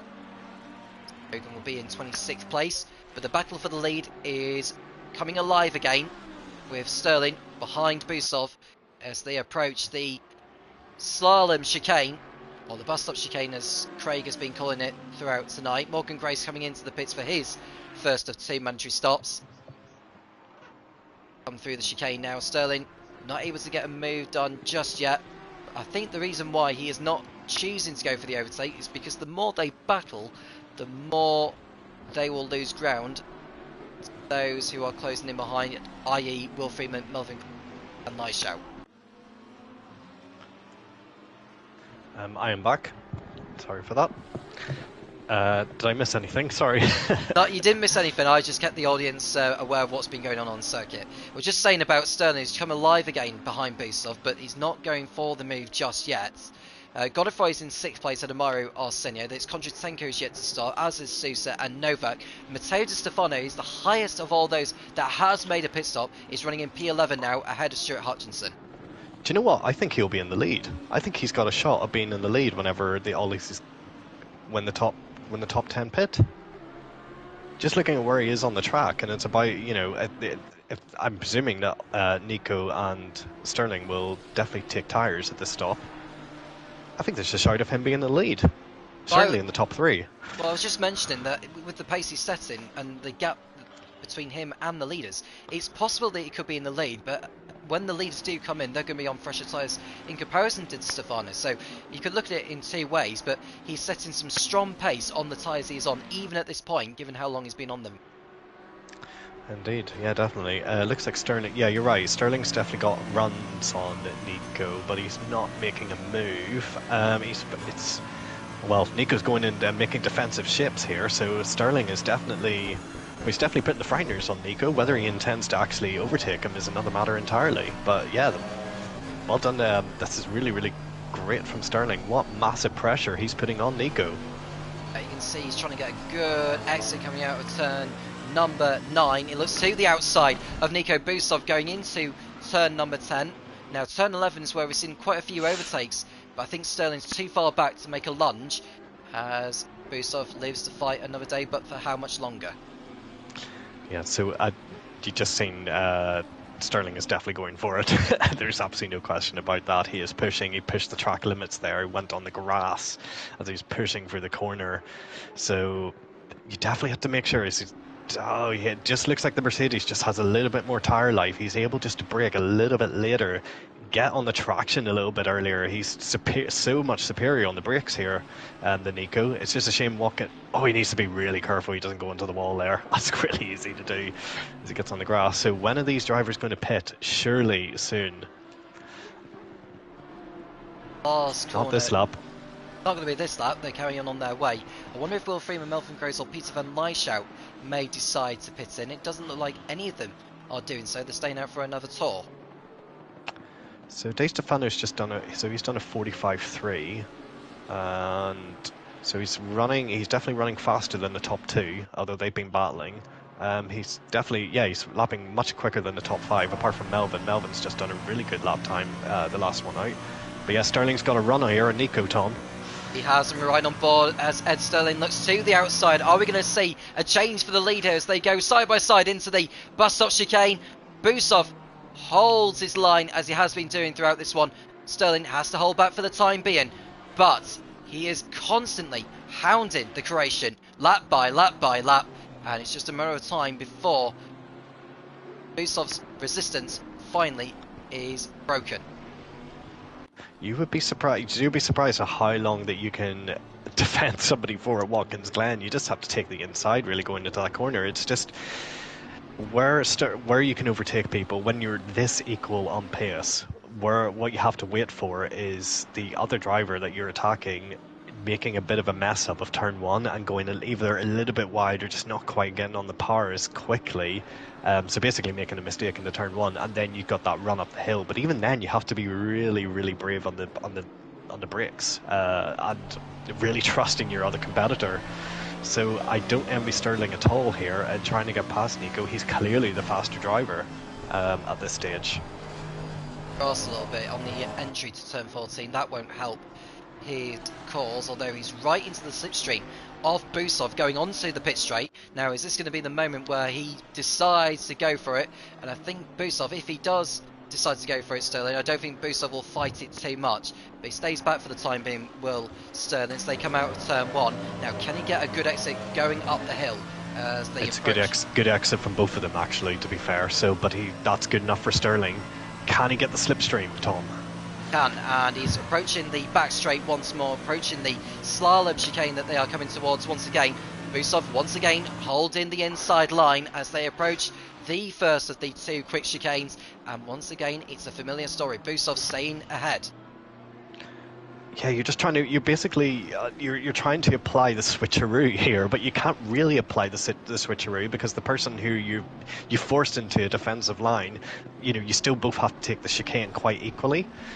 So it's a really, really interesting battle that can go on here. I've been in Sterling's position a couple of times actually in this race, not in this race obviously, in other races at Watkins Glen. It's really frustrating, but he just has to keep his nerve. I just keep thinking, is the undercut on here? Because they're both doing 46 zeros and Will's just done a 45.5. So this is exactly what you were saying as your reason as to why you think Sterling's not battling him, is that you're bringing Will and Melvin back into this battle. And let's not forget De Stefano, who's sitting there doing 45.1s, who's a pit stop. He's done one of his pit stops. On fire as well as Di Stefano, but it's a matter of time. It's Busov, he's going for the pit lane. You can tell by the tight entry he's taken to the pits. Sterling goes through into the lead at last, and it's the first of 2 pit stops for Busov, providing he gets the car slowed down. It looks like he did on the way in. Yeah, okay. He was very, very, very, very cautious. Well, as far as the championship is concerned, he needs to think about that. I'm sure he'll love to go for the victory, but the championship is all what counts to him. He's yet to win the Taco Tuesday Pro Championship. After all the attempts he has had, could this season be his campaign as we approach the end of 2020? I'm just looking at De Stefano. He's coming across the pit straight now, so he's definitely going to be in the lead. He'll be in the lead of the race, surely. Once Ed Sterling pits. Well, De Stefano is miles clear of Busov. I think Busov is not even out of his box yet. So as we watch him, as Denis Novak comes into the pits as well, and Busov is out on his way, but he's a long way behind Di Stefano. Stefano is already on the back straight before the chicanes. Yep. So this is exactly correct. That why we kept an eye on Di Stefano. Actually, Ben Milden's even ahead of Busov. So Busov's way down in 12th as he slightly cuts the pit exit line. Hopefully we didn't catch that on stream. I'll not say anything more, but that was a bit of a cut, but that's fine. So, will Sterling pit? Will he react straight away, or will he stay on? Surely he doesn't have enough. Yeah, he's putting the indicators on. He's indicating right, so he is coming into the pit lane. Sterling goes for the pit lane. What about Will Freeman? Is he doing the same? No, he's staying out there for another lap. I wonder if he's trying something different to what Busov and Sterling are doing. Did he slow down for the pit lane? He did, but he was aggressive. He was aggressive, and that's what I was looking for. Will he be aggressive going to the pits? And he is. So this is his opportunity. Will he get the car stopped on time? So we're looking out for where Nico is. So Nico's coming around the banked corner, coming onto the sort of back straight. This will be really close, actually. Well, I'm just clocking the lap time. He stopped in his box at 47.25, so just bear that in mind. Kontratenko is in the pits, also in the number 10 Audi. Now, we're probably looking around a 30-second pit stop maybe for this one for Ed Sterling, as he box very, very shortly, right around about now, I'd have thought. 30 seconds we have had, and he's out on his way in around about 32 seconds. We didn't clock what Busov was doing, but I think Sterling is done enough, because Busov is only coming round the last corner right now. Yep, so, as you say, Nico's just come across the line here, and you're looking at your... Oh, well, actually, hang on. That's a very, very slow pit exit, I've just realised. This is going to be so close, actually. Ahead of him. Sterling is still in front of Busov, so Busov is behind Sterling, and Sterling was able to get a better pit stop, and the aggressive pit entry, as you rightly mentioned, Craig, that had paid dividends.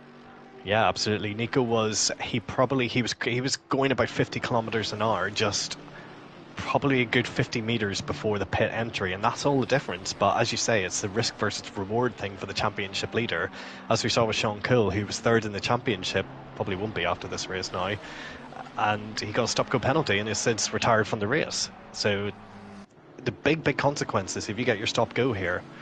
But looking at De Stefano, so he is well into the race lead. So that'll be really interesting to see his pace. Can he keep that up as the race goes on? I'm just looking at Will Friedman and Melvin Cruz, who have continued on. So have they got a bit more fuel in their car? Looking at Di Stefano, who's got track position ahead of him, and he's behind one of the bat markers. I can't quite see who that will be. I think it's Jordan Hogan, no, it's not Jordan Hogan, sorry, it's Fernando Ferreira, who has made one of his mandatory stops. But Gansen has done his second mandatory stop now, so he'll be able to go to the end from where he is at. But Will Freeman's in the lead at the moment on track. The highest driver who has pitted will be Matteo Di Stefano, who is up in 5th place. And as we just hit the halfway mark in the race, so that is going to be, we're going to be looking at about a 50 lap race. I always do that whenever I'm in the car, and I like to hear the halfway through, and it makes me realise that my lap calculator has been correct. So you're either like, oh my goodness, this race has gone very, very quickly, or this race has gone very slowly. You never know what the pace of the leaders are going to be. So looking at De Stefano, so he's in the lead, in the net lead, definitely. So just thinking about it, he will almost definitely need to come back into the pits to change tyres, because there's absolutely not a chance that he's going to do that whole race on one set of tyres. You can do if you want to, but you will be very, very, very slow. But his pace is good. He's done a 45.3, which is actually really, really good pace. So he's flying along in that Ferrari. So he will inevitably lose, as we see the 14 has got a yellow flag. That's Dennis Novak? No. No, Sorry, Morgan Grace. Yeah. Oh. Running quite highly, actually. I think I don't know if ball or something as Morgan, but either way, he's dropped down a couple of positions from where he was before, and the car doesn't seem to be handling as well as it should be, and I would probably say Grace is better off just going into the pits at the end of this lap. Yeah, absolutely. So I think he must have lost it on turn 1, judging by whenever we picked him up on, so that's a bit of a strange error. It looks like Melvin's picked up the pace as well, just looking at the battle for, on-track lead. Will is now 1 second in front of Melvin, so I think that gap was quite a lot larger. Maybe Will made a mistake at some point. I think he did, because looking on the drive view, he's 7/10 down on his best time, whereas Melvin's about equal on his best time. So Melvin is smelling what may be net 4th? Guessing it's quite hard to tell here.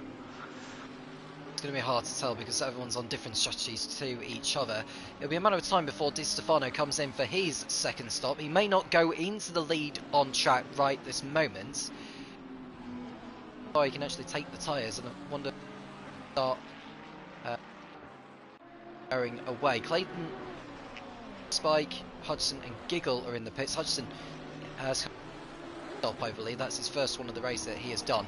Clayton is in for his second stop. So, yep, so he's in, so he will surely pit on, surely go to the end. So he's changed tyres, and he'll probably go to the end of the race now. Yeah, absolutely. Diebell's had a spin. Yeah, yeah. Diebell stopped on circuit, and I think he's got going again now, though. But he's had a spin, and he's continued. So Sean Cole is out of the race so far. And I think the other driver who lost from this race is Kamil Makowski. Yes, and we saw him go round, didn't we? And got quite a lot of damage. So yeah, unfortunately, he's retired. I'm just thinking about Will and Melvin's strategy here. So we've now done over half the race, and they've yet to stop. So clearly, their strategy is to pit for a set of tyres and put in a bit of fuel, and then they're going to do a splash and dash right at the end. So interesting strategy. It would be interesting to see where they come out towards the end of the race, but their net position may be a bit lower once this is all shaken out. But yeah, this is really interesting. Good to see different strategies at play here. Di Stefano, where will he shake out on the end of this? As you say, he needs to pit once more. Surely he needs to pit for a set of tyres, but then that's it. Stefano is in third place on track now as Arsenio comes in for his first mandatory pit stop. Ben Milden will go up into fourth place. Ed Sterling will go up to ahead of Busov, who's behind Sterling on merit now. Van Nyshout is still in the fray for a good result as well. I think Di Stefano, would you say he's the favourite to win this race now? I can call that. I'm not a betting man, but I can call that. I would probably say so, yeah. I'd probably say he's definitely in the battle. He needs to pit for tyres, so he would definitely have a longer stop. So Sterling and Busov will only need to come into the pits, and I would say they're probably at a splash and dash level here. They will probably go towards the end of the race and splash and dash. So Stefano needs to make sure that when he does pit, he nails the pit stop and he doesn't come out into heavy traffic, but he is absolutely in play. Just looking at Nico's times here, Nico and Sterling. I'm going to interrupt you, Craig, because Di Stefano is in for his second pit stop now. This is an important moment in the race. Yep. So yeah, as I said, so he was going to pit for tyres now. So he will drop down probably about 20 seconds behind. Well, let's see when he comes out. Oh no, he'll be much further back from that. Let's see where he fits out. Just looking to see where he clocks the time where the clock will start. Well, he's right at the end of the pit lane actually. He's Di Stefano. He stops at the box now, and I got it at 39:34. So by the time he gets to the 39-minute mark, he should be out of the box by then. Yeah, but it's actually going to be quite a lot he's going to have to make up from here, but he won't. I'll be interested. Maybe it might be a bit strong to say he's going to for the race lead, but let's see. I don't like to call things out on stream and then be completely wrong towards the end of the race, so we'll find out with that. Yeah, I was just saying, let's see. Is he coming out now? That was 33 seconds, so it's around about the same pit stop time to what Busov was doing earlier. Maybe Ed Sterling actually thinking of it. So he's out now. Where is he rejoining in terms of track position? Well, he's behind Arsenio, he's behind Byers, Prentice, Kontratenko, he's behind Denis Novak, but I think he's in front of Francisco Sousa, so he should be in 14th position. Denis Novak is the driver with the fastest up of the race right now. Yep, and Melvin's just come into the pit. Melvin Cruz, and he overshot his pit and his pit, so he just had to actually click into reverse and go back a little bit. So that's really unfortunate for Melvin. And so yeah, so Will Friedman takes the lead of the race. He's been in the lead of the race previously, and Ben is up into third place. Ben Milton is in third place, so surely he has to do exactly what De Stefano has just done. But I'm just watching Milden because he's going to go up into second place ahead of Kroos. Kroos has lost time because he overshot the pit box. Sterling and Busov will go through no problem, and I would think Van Lyshout is going to take advantage of Kroos' error. Yep, Ben definitely needs to pit. Ben will definitely pit in the next couple of laps, so there's absolutely no doubt about that. So he will probably come out probably around 16th, 17th, I would say, looking at the times. So De Stefano is the only driver in definitely the highest up driver next to Clayton and Kleiber, who have finished all of their pit stops. And where is De Stefano in comparison to Will? Ah, right, okay, so Will is nearly probably about to, I mean, he's not too far away behind De Stefano actually on track, so that kind of gives you an idea. So De Stefano is probably, probably a minute off the race lead at the moment. If Will Friedman, probably the most fairest comparison would be to Sterling. Sorry, I should really be comparing him to Ed Sterling, because Ed Sterling has obviously pit. So probably about half a lap around. So say that Ben could be close. Well, Ben Milton surely must be in play for a podium because he's done the same number of stops as Sterling and Busov have done. And Di Stefano, you have to say, could well be the favourite to still win this race, depending on how the pit stops go. Because those who are going to be pitting in maybe in the final 10 minutes of this race, they're going to have shorter pit stops. Yeah. But they still have to obviously go into the pit lane and still stop. And, there's still kind of a good probably 20 seconds, I would say, they still have to give up. So, yeah, we basically what we need is the F1 style gap to, gap between third place and 14th. And then we'll get like a much better idea. But we can kind of work it out really from the positioning on the track. So number 20 of Sterling's just gone through turn 1, and De Stefano is still in sector 3. So he's still probably about 35 seconds away, but if he puts in the laps that he's been doing for most of the race, he's definitely still in play. And especially if Sterling and Nico start battling, which they may very well do. But Nico's still holding back, I think, about 2 seconds from Sterling, by the looks of it. It's like Mara Begansen's trying to unlap himself from Ben Mills. You can see, by the way, he's drifting round the chicanes there, looking rather feisty now. He's done all of his stops now as Begansen, so fair play to him. Hopefully he'll be like maybe in the top 20 or something like that once everyone has done their stops. Will Freeman is the only driver now in this race who has yet to make a pit stop at all. It's very aggressive from Will, I have to say. I wonder if he's trying to do the whole race on one set of tyres. It'd be bold, but he can. Well, he is allowed to do that. I mean, he could take it to around about the 5-minute mark left in the race, do his first stop, and then come in for his second stop before the 1-minute mark. Once the 1-minute mark has hit, that's when the pit window closes. Yep, absolutely. So he will just need to make a couple of pits in quite quick succession, which, not really. It's an interesting tactic. I'm not sure Watkins Glen is the best track to do that kind of strategy, but we shall see. Ben's coming into the pits now, so he's just hugging the pit entry line, all very well, and let's hope he takes it nice and well, slows it down. That's as close as you're going to get, Ben. just watching him coming into the box now. And whereabouts is he going to be stopping in the pit lane? Because we don't keep track of which pit box it is that they are servicing. So it's probably towards the end of the pit lane. Yeah, by the looks of it. So Ben is, yeah, he's right at the end of the pit lane, that's right. So I've clocked it there at 34 minutes and 2 seconds. I would expect to be around about a 30-second stop. It surely needs to be faster than what Matteo Di Stefano did a little bit earlier on if he's to have any hope of possibly win this race, Ben. But we'll see how this stop goes. He's been in the box for 20 seconds now, or over 20 seconds. 33, 32, yep. Would have been there for 30 seconds. He absolutely nailed a stop, to be fair. I was watching his live stream. He absolutely nailed that stop, so he did very well. He's coming out of the box now, surely. Where is Di Stefano? Because he is already gone through ahead of him. He's at the bus stop. Well, thank you for filling me in on that, as Ben Milden comes out ahead of Farclov Papizzle, I believe. So yeah, he's going up the hill now. He's behind the 22.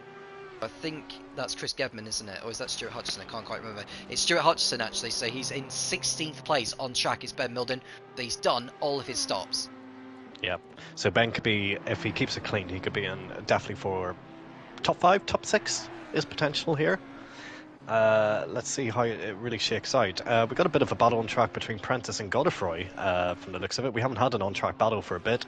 As Godefroy goes down the inside and lets him have it. That's a 678. Who's that?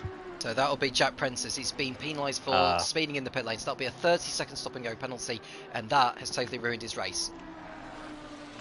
Absolutely. So yeah, looks like Godefroy is on a bit of a hurry to get past Luke Prentice. You would imagine a pace difference would be quite... Surely Godefroy is a bit quicker than Luke at this stage of the race, so this could be a battle for the ages here. We've also got... Oh no, sorry, that's it. Stefano is coming around. We've seen a driver coming into the pits. That's Denis Novak. Wasn't too long since he made his first stop, and he's come back in for a second time, and he'll just want his mandatory stop done and get to the end of the race. It's been quite an effort from Denis, considering he started the race from the pit lane. Didn't qualify very well. He was in 26th at the end of qualifying. He's blasted his way through the field, no problem in this one. But it's difficult to say where he's going to end up by the end of this one. I think top 10 at most is where he's going to find himself. Indeed, I'm just trying to figure out when Will's going to come into the pits. He's done this is going to be an hour into the race, and he still hasn't pit yet. So his strategy is very interesting. I've not really seen a strategy like this from a leading driver in second in the championship. This is a very, very risky strategy of what he's attempting here, but fair play to him. Fair play to the Frenchman. Going at the rate he's doing, if he gets to around about 15 minutes to go, it's going to be a shorter pit stop, and that's going to give him the advantage over the likes of Sterling and Busov. And I've just actually found his stream. I realise he's one of the drivers I usually have a stream for, so I've got his now. He's still got a few laps to go, actually. So he's got enough fuel, so he must have been... That's exactly what I was saying, what feels like half an hour ago, that, I was saying about how Will's pace wasn't as strong as the top 3. Well, we know why. He was carrying at least, like, a full tank of fuel at the start. So fair play to him. You're saying that he's got a few laps of fuel. Is that 3 laps of fuel? Yeah, he's got 6 laps of fuel. Okay, so to get around this circuit, it's around about 1 minute 45, isn't it? So times that by 6, you're talking around about 10.5 minutes left. So it's going to be around about the 20-minute mark when he actually decides to come in. He'll be happy to stay out there on the light fuel load, start putting in some red hot laps, and before he comes in for his first stop. Yeah, it's an interesting way of doing things. Yeah, I went back to the start of his stream, and he was carrying 110 litres of fuel at the start. So that is a heavy, heavy car. That's almost an endurance. That's what you would put in for actually, you wouldn't even put that in for an endurance race. That is a lot of fuel, but fair play to him. Fair play. As we see the number 10, a yellow flag. That is Kondratenko. Another spin for the Ukrainian. And he's going to be dropping down the order. I don't know what it is with him in the races at the moment. He can qualify quite highly, but as you mentioned earlier on, in terms of the race, he just can't keep it on the racetrack. Yeah, but he's rejoined quite safely there. That was good from him. Didn't take out any drivers. That's a chicane. Yeah, it's, to be fair, it's quite easy to lose it at that chicane, so I won't blame him because I've done that before. But yeah, you're right. He didn't even have the benefit of qualifying very well in this race. But he'll be back in the next race, I'm sure. The Audi is a quick car. So Ben is surely going to get past Kontratenko here. Surely can't he, the Ukrainian, will realise that they're on completely different strategies. And Ben he's got a race to get on with. He's got a top 8 finish, top 8 in his sights. Just on De Stefano watch, Tom, he's coming up to the back of Connor Byers for 9th place. So De Stefano is already in the top 10. Behind him, actually. Will Byers know that Di Stefano is coming through? He's going a lot faster. Is Di Stefano 2 seconds difference? He's going well off the racetrack though, so he needs to be careful. He does not exceed track limits. He went quite far out wide. Di Stefano. Had he maybe lifted off the throttle, that would have minimised that. As he looks to the outside of Byers. He'll want the inside line though, so will Byers fight it on this occasion? I don't think he will, because he doesn't have the inside line, and I think he's just happy to let Matteo go through here. Oh no, he isn't. He's able to hold him off, and well, Di Stefano is going to have to fight it for once. Yeah, I mean, this is now, you're losing almost 6/10. He's already 6/10 down on his best lap, De Stefano here, and just being behind is almost going to creep up to a second. So I'm not entirely sure why Connor's fighting this, or he's just slowing himself down, he's slowing both of them down really, but maybe Connor just loves a good race. Right round the outside, Di Stefano goes. Does Byers leave enough room on the outside? He does.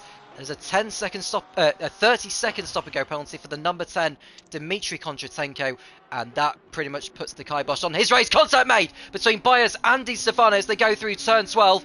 Di Stefano runs wide, needs to be careful, because if he gains the position by going off the circuit, he may fall foul of the stewards later on, but it seems to have got through there okay. Yep, just looking at the contact didn't look too bad. I was actually looking at Godefroy and Prentice, who also had massive contact as well. Godefroy did a bit of a push to pass on Prentice in the battle for 5th and 6th place. So the drivers are starting to realise that now is the time where you need to start making your moves. We've got a spinner 987 of HRT Spike at the bus stop chicane, but looks like he's got moved. He's gone right across the track. That's okay. Don't spin the car around as he goes on. He's continuing on his way. Will Freeman's still yet to pit.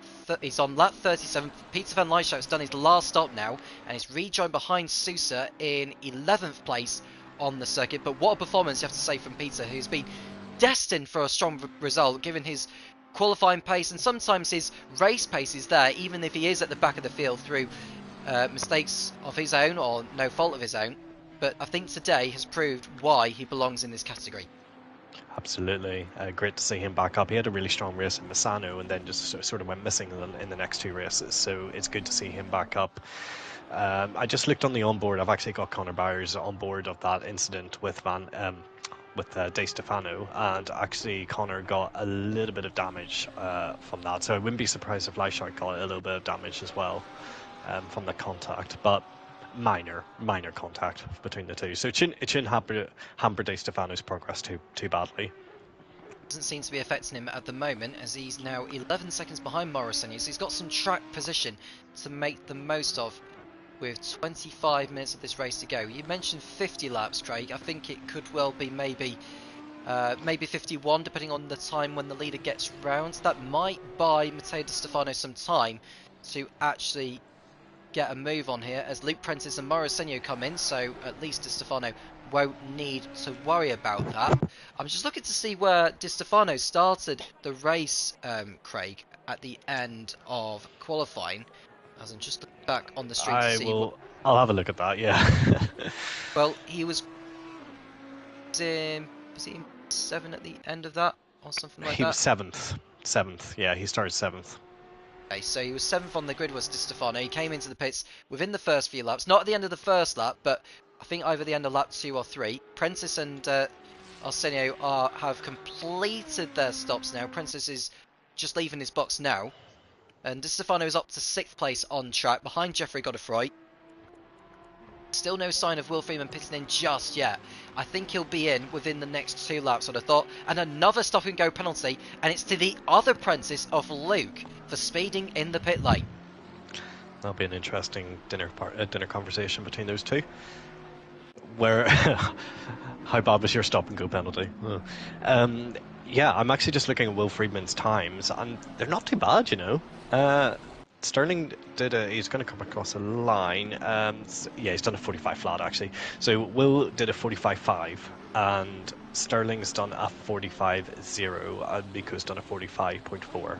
So just to give you a bit of context, so that's Will doing that on 1 hour 7 minute old tires.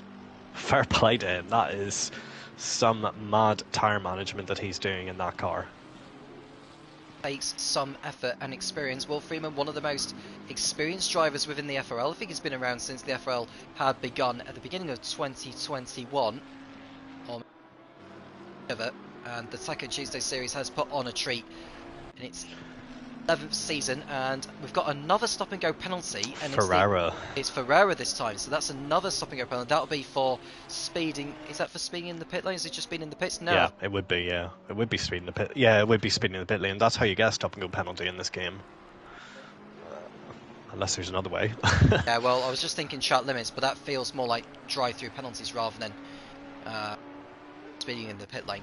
So Freeman in the lead still, but I would probably say this is going to be the lap where he comes in. Are you looking at his onboard, Craig? Yes. Yeah, he's still got 2 laps to go. So he's got about, just under 6 litres of fuel left. So he can still go round again. I'm just wondering what his end game here is, because he still has to make 2 stops, but there'll be 2 very, very, very short stops. Unless, I don't think he's planning to put on more tyres, you know.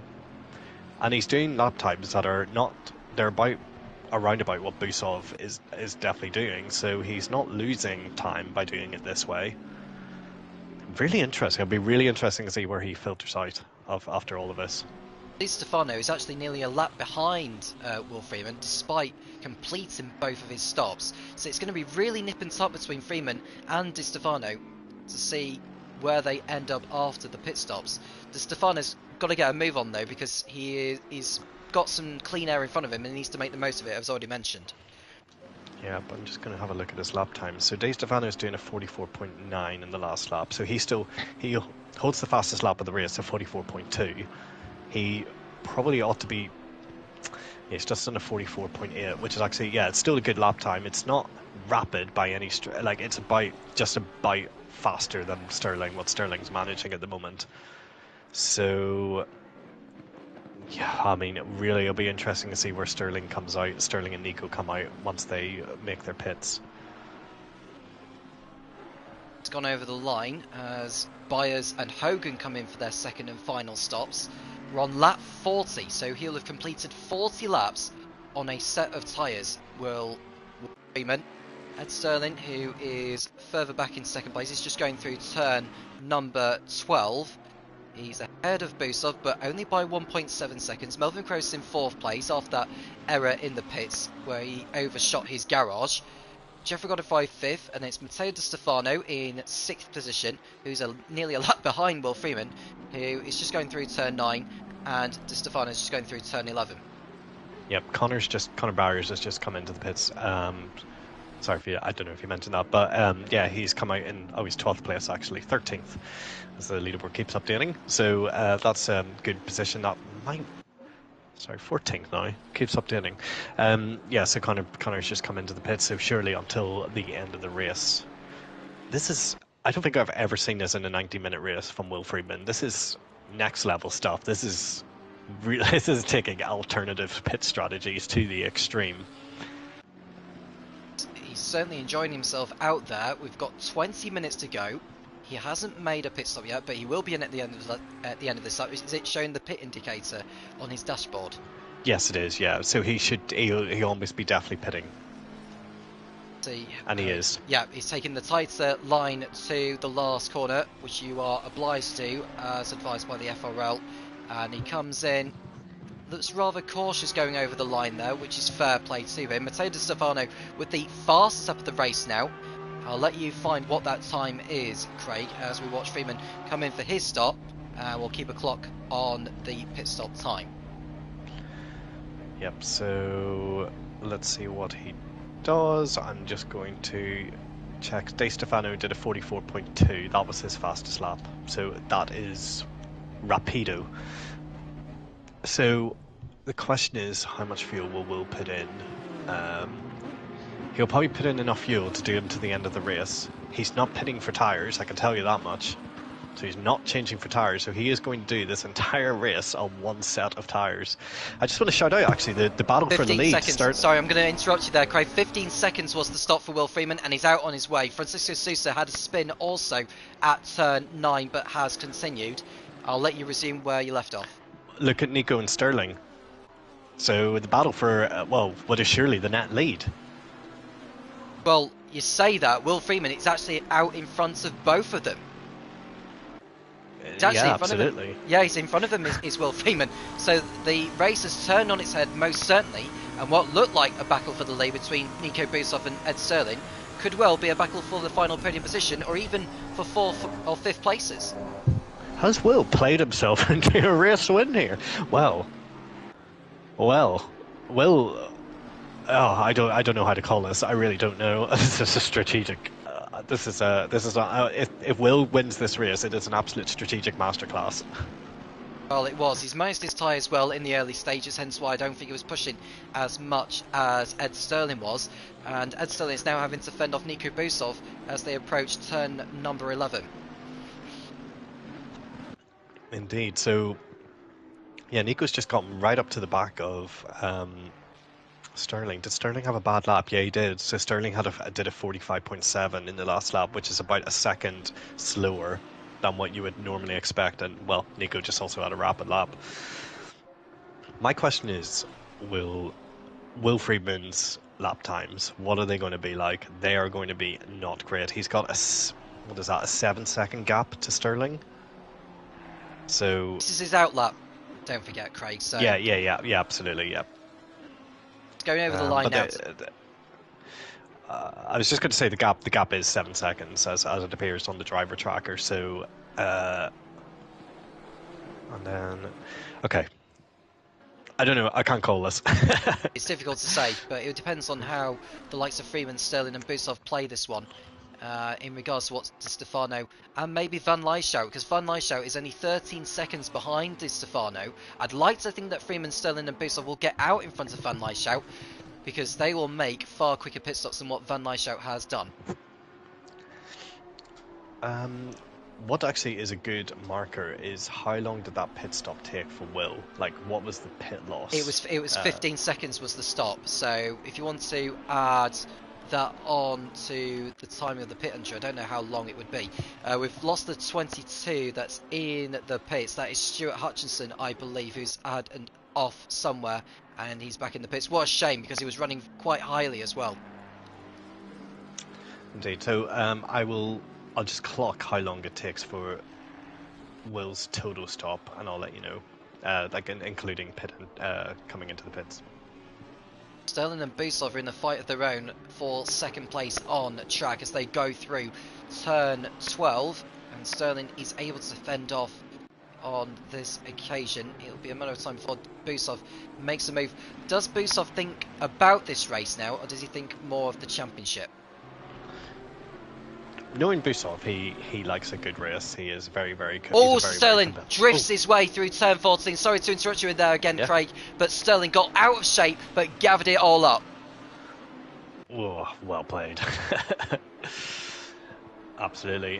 Sorry, I've lost my train of thought, but that's an absolute correct thing to lose your train of thought as. It's a battle for the net race lead here. Wow. I'm just still gonna keep an eye. I'm just gonna calculate what Will's pit time was here, and then I'll let you know. So it's dropped back a bit from Sterling now as they continue on circuit. We're into the last quarter of an hour of this race. Track temperature 13 degrees, air temperature 12 degrees. The track is at its optimum window despite the cold conditions. It was about 45, just over 40 seconds for what Will did just there, just to let you know. So that's kind of what we're looking at, even for a very quick stop. To put a bit of fuel in, that's how much. So if you're going in for a splash and dash, that's probably around about 30, 31, 32-second pit loss.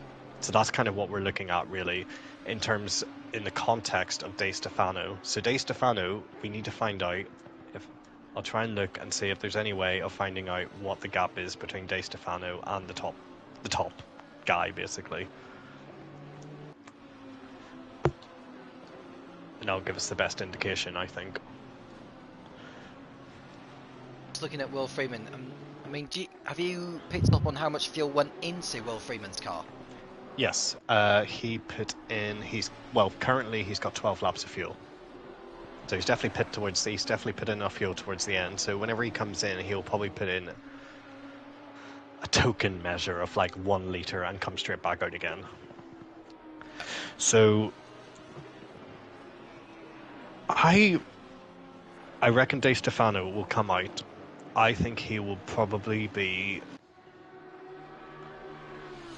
about. I'm doing some like on-stream maths, and maths is not my strong point. But if you hear me out, he's probably he's 5 seconds gap to Godefroy, so he's closing that gap. It's a further 9-second gap to Melvin, so that's 14 seconds, and then it's about let's say 7 seconds up to Will from there. So you put that all together, and that's Changing all the time. Yeah, it's changing, isn't it? I'm just working it out. I think the gap, I would say, is at least 35 or 36 seconds.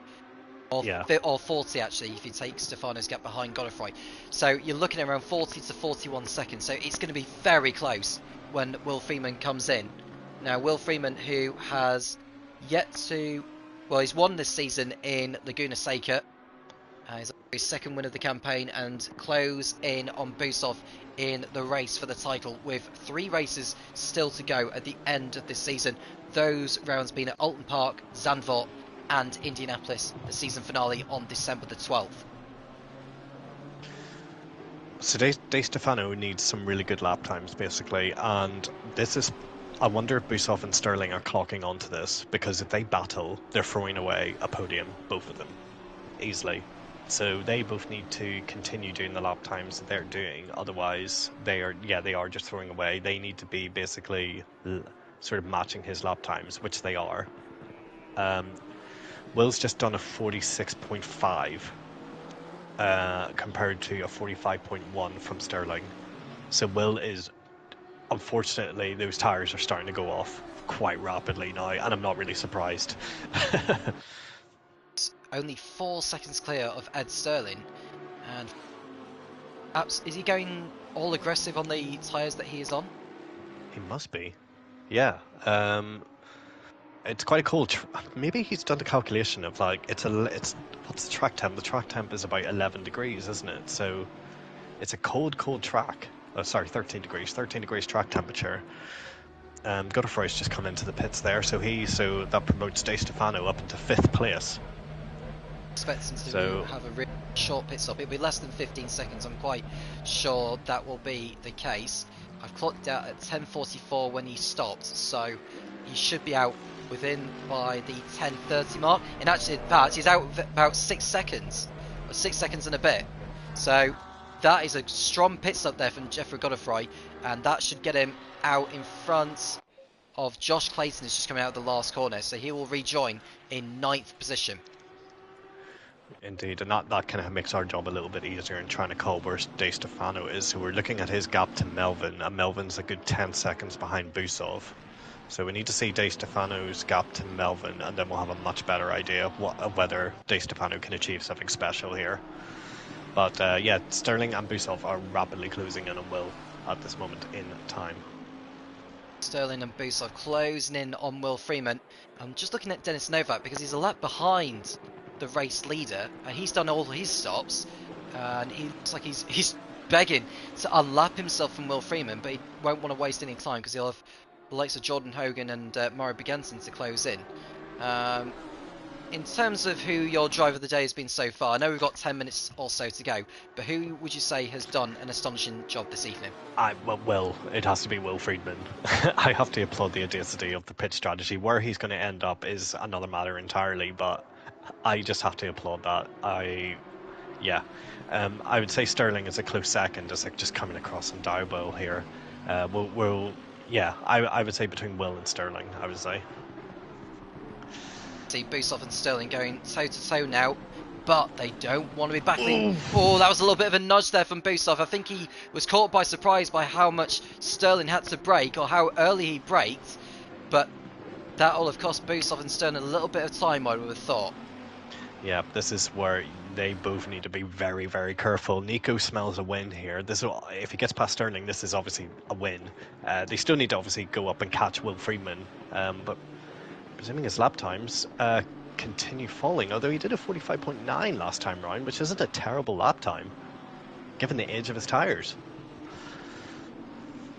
Stefano, looking at where he is on track, looking at where Will Freeman is, you can see he's going through turn number 14. The gap is less than 40 seconds, so the gap between Freeman and Kroos is something like 14 seconds plus another 25, so it's around about 39 seconds now between Freeman and Di Stefano. So the gap is coming down a little bit more and more and more, but I think given what we expect in the pit stop for Freeman, I would say he's going to get out in front of Di Stefano. Kroos comes in. Okay, yep. So let's see. So Kroos will be an indication this is going to be how quick I think everybody else's stops will be, but Will, Sterling and Nico's will be.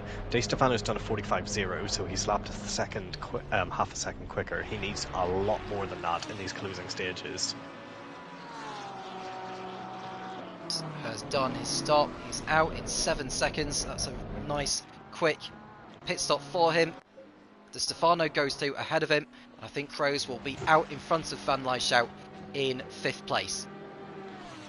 I think there's going to be a massive battle for the race lead here with Will. I think given how hard it is to overtake on, assuming all of them nail, oh god, their pit stops, all three of them have to nail their pit stops. This is where the race is going to be won and lost, is how aggressive are you going to go into the pit lane here, and how do you hit your marks on the box, because otherwise it's all actually quite equal. The lap times are quite equal between all of them, and Sterling and Nico fighting here is not helping their cause whatsoever. Your Busov, do you pit in this lap? Yes. Yep, absolutely. I mean, there's no undercut to be gained here, but Nico is clearly faster. Absolutely, yeah. Wait and see. We'll see what Freeman decides to do this lap. He carries on his way. Sterling is carrying on, but Busov is coming in, so we called it. Yep. Absolutely. He was just slow. Can he get stopped in time? Is he going to be aggressive? Just about done it. Yeah. Not as aggressive as Sterling was, but it's good enough. He's not going to get out in front of Di Stefano, I wouldn't have thought. Looking for the number 53 on the trap map. Di Stefano is going through turn 13 now. Busov hasn't stopped in his box yet. He has done now, though. This is going to be really close, I think. But this needs to be the pit stop of the season for Busov. He's out in less than 7 seconds. And Stefano's only coming through the last corner now. This is going to be really, really close between the pair of them. Di Stefano is going over the line now. Busov is off the limiter. And I think Busov has done it. I think he's ahead of Di Stefano. No. He is. Oh, just a bite. He is. Just. Now it's all down to Ed Sterling and Will Freeman. I think if you're Sterling, you need to pit in this lap. He makes a mistake, though, coming out of turn 10, and he can't afford any mistakes from here. Oh my word, this is thrilling. This is absolutely thrilling. Di Stefano, he's got the pace. He's faster than Nico, surely judging by their lap time. So if Di Stefano can get past Nico, he's got a chance of the race win here, as we called, as they're coming across Chris Gedman here. Gedman needs to stay out of the way of this. He should not be getting involved in this battle here, as Busov has to take a wider line than usual. That's not going to please him that much, but he gets through safe and sound anyway. Di Stefano follows suit. Battle for the race win is well and truly on here. We've got less than 5 minutes remaining. I would say we've got 3 laps to go. Sterling's pitting. So Sterling in the pits at the end of this lap. So this needs to be a strong pit stop if he's to stay on the podium. An aggressive pit entry as he did so last time, providing he stays within the 50 kilometers per hour pit lane speed limit. And so Sterling will be in the box in any moment. We're just looking at the 95 and the 53 that are going through turn 13 now. Sterling stops in the box. Now, can he get it out there within 5 seconds? We'll look to see. And the answer to that question is 7 seconds. It was very close. Busov and Di Stefano are coming through the last corner now as Sterling looks to bid to stay in second place here. It's going to be very close as they come into turn 1. Busov on the outside there. I think Busov and Di Stefano are both in front of Sterling, is he? Di Stefano is not, though. Sterling is behind Busov. And he'll have the run up going up the hill. And now he'll be so aggressive. Side by side they go. Can they get through safely? Just about. I thought they were going to connect and head into the arm code there, but thankfully they did not. And Busov and Di Stefano live to fight another day. We are running out of time here, so now it's all down to the Frenchman Will Freeman, who's going to be coming in either at the end of this lap or at the end of the next one. Well, he has to because the pit window's closing. But do you remember when we were talking about Di Stefano getting stuck behind Connor Byers, and Connor was giving him plenty and really defending his position, and I was saying he lost about a second on that lap. And look at the gap. The gap to Nico is it was 1 second. Oh my goodness, it's just fine margins in this race. So it could well be either Will Freeman or Nico Busov winning this race, but Freeman has stayed out. Yeah, he stayed out, so he's got to pit in at the end of this lap. He absolutely has to, and he's losing lap time. He's done a 46.3. That is a slow lap. So he could be looking at either 4th place here, depending on how well he does his pit stop. It's going to be nip and so tuckers. Di Stefano and Sterling, look at that. So Di Stefano's, I think he smells the podium here, at least. He does, but the more they fight, the more they lose in the battle with Will Freeman, who's trying to fight his way through the traffic, it seems. I think he got through, he's still got Dennis Novak right behind him, actually. Dennis Novak not able to unlap him, but he won't need to, because Freeman will be in the pits at the end of this lap. We'll have one more lap to go after this lap, and after the pit stop that Will Freeman has done. So providing he gets into the pit lane before the 1 minute mark, the pit stop will still be legal. Di Stefano was going through, and he's turned Sterling around. Oh my god! And they nearly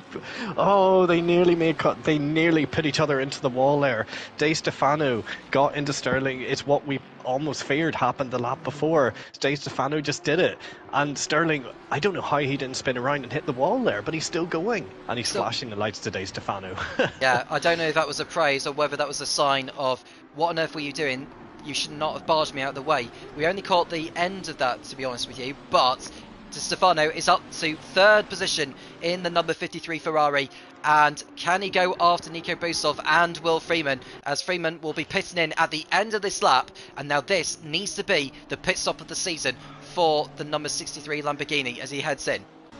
He had like what, a 3 second gap I think to the leaders, to Nico.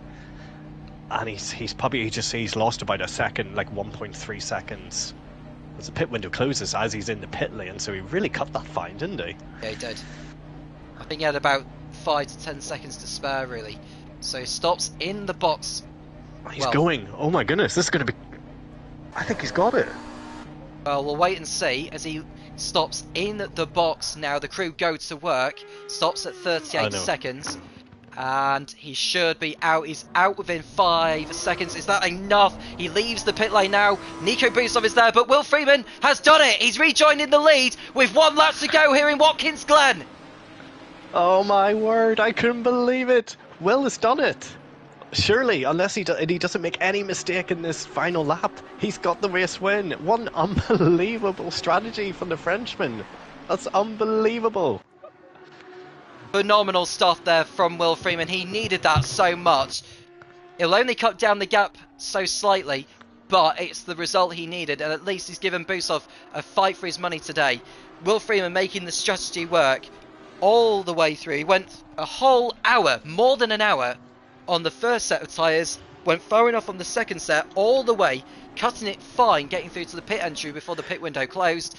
He made the pit stop work, and to be fair, even if it was 6 or 7 seconds, that pit stop, he still would probably have come back out in front of Busov, so he still had time in hand.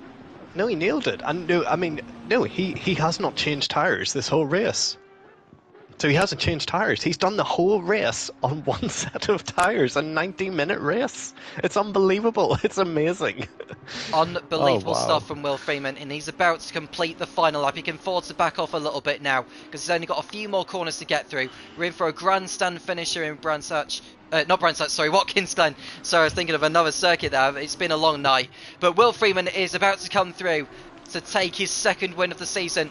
He won in the other American round in Laguna Seca in round 2, and he's about to make it a double victory in the United States. Will Freeman wins in Taco Tuesday in Watkins Glen in the Pro category. He has won out ahead of Nico Busov, and in third place is Matteo Di Stefano and Ed Sterling in fourth position, his best result of the season so far. Less than 5 seconds separating the top 4. Absolutely, wow. That is an incredible result.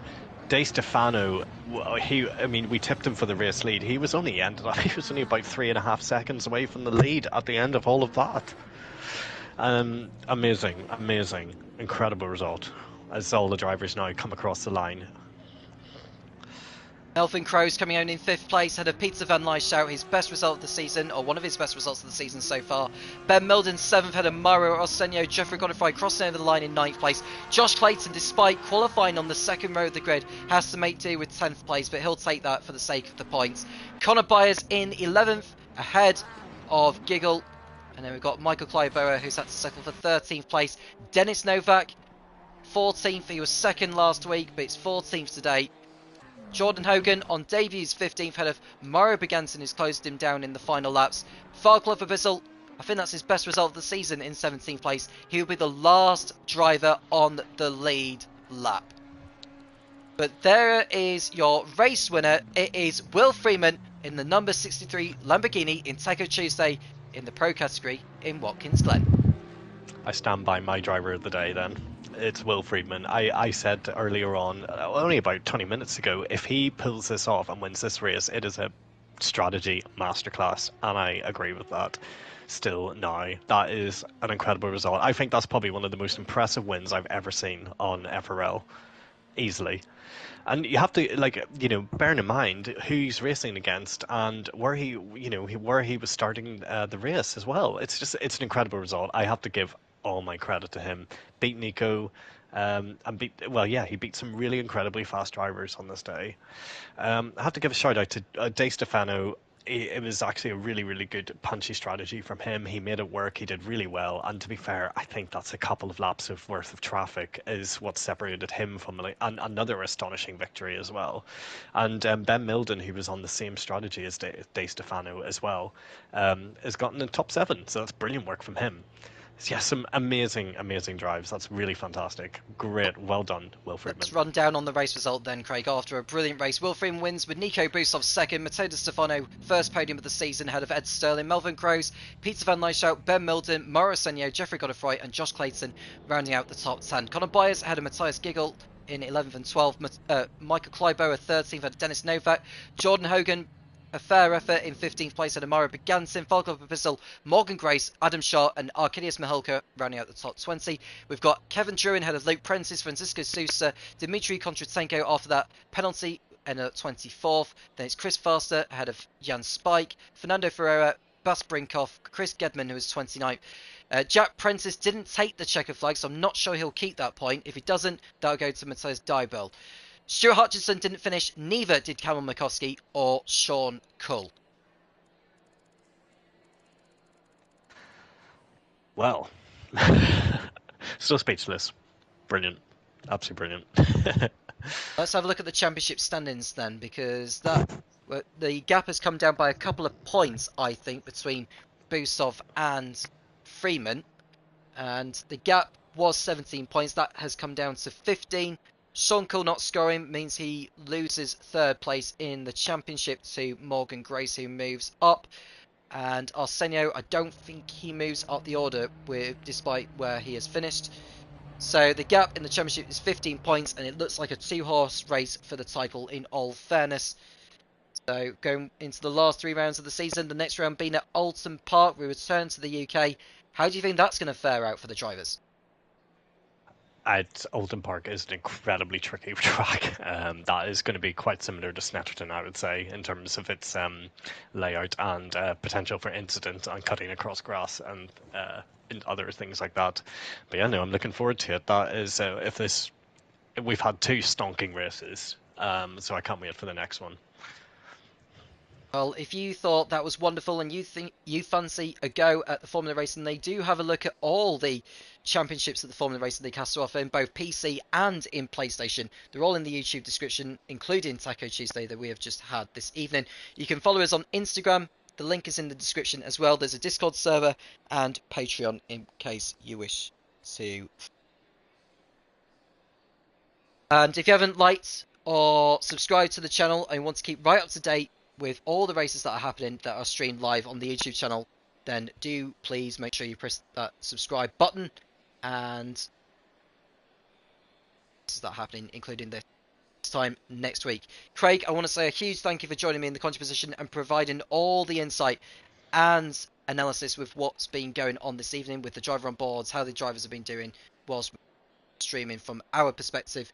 And we'll look to do it again next time at Park. Not a problem. I'm just enjoying the fact that the track is wet now for race 2, so that's a glimpse of what we could have had. But hey, it was fine dry, wasn't it? So that's all fine. It's a brilliant race all the way through to the end with an element of strategy deciding it out. And I'm going to agree with you that Will Freeman was the driver of the day because he made the strategy work.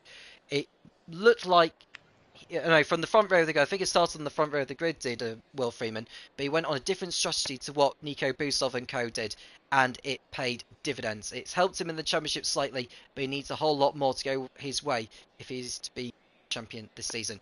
It's time to wrap it up. Thank you for joining us, and we'll do it all over again next week at Alton Park. I'm Tom Cairns, he's Craig Law, and we'll speak to you again soon when the Formula Racing League returns.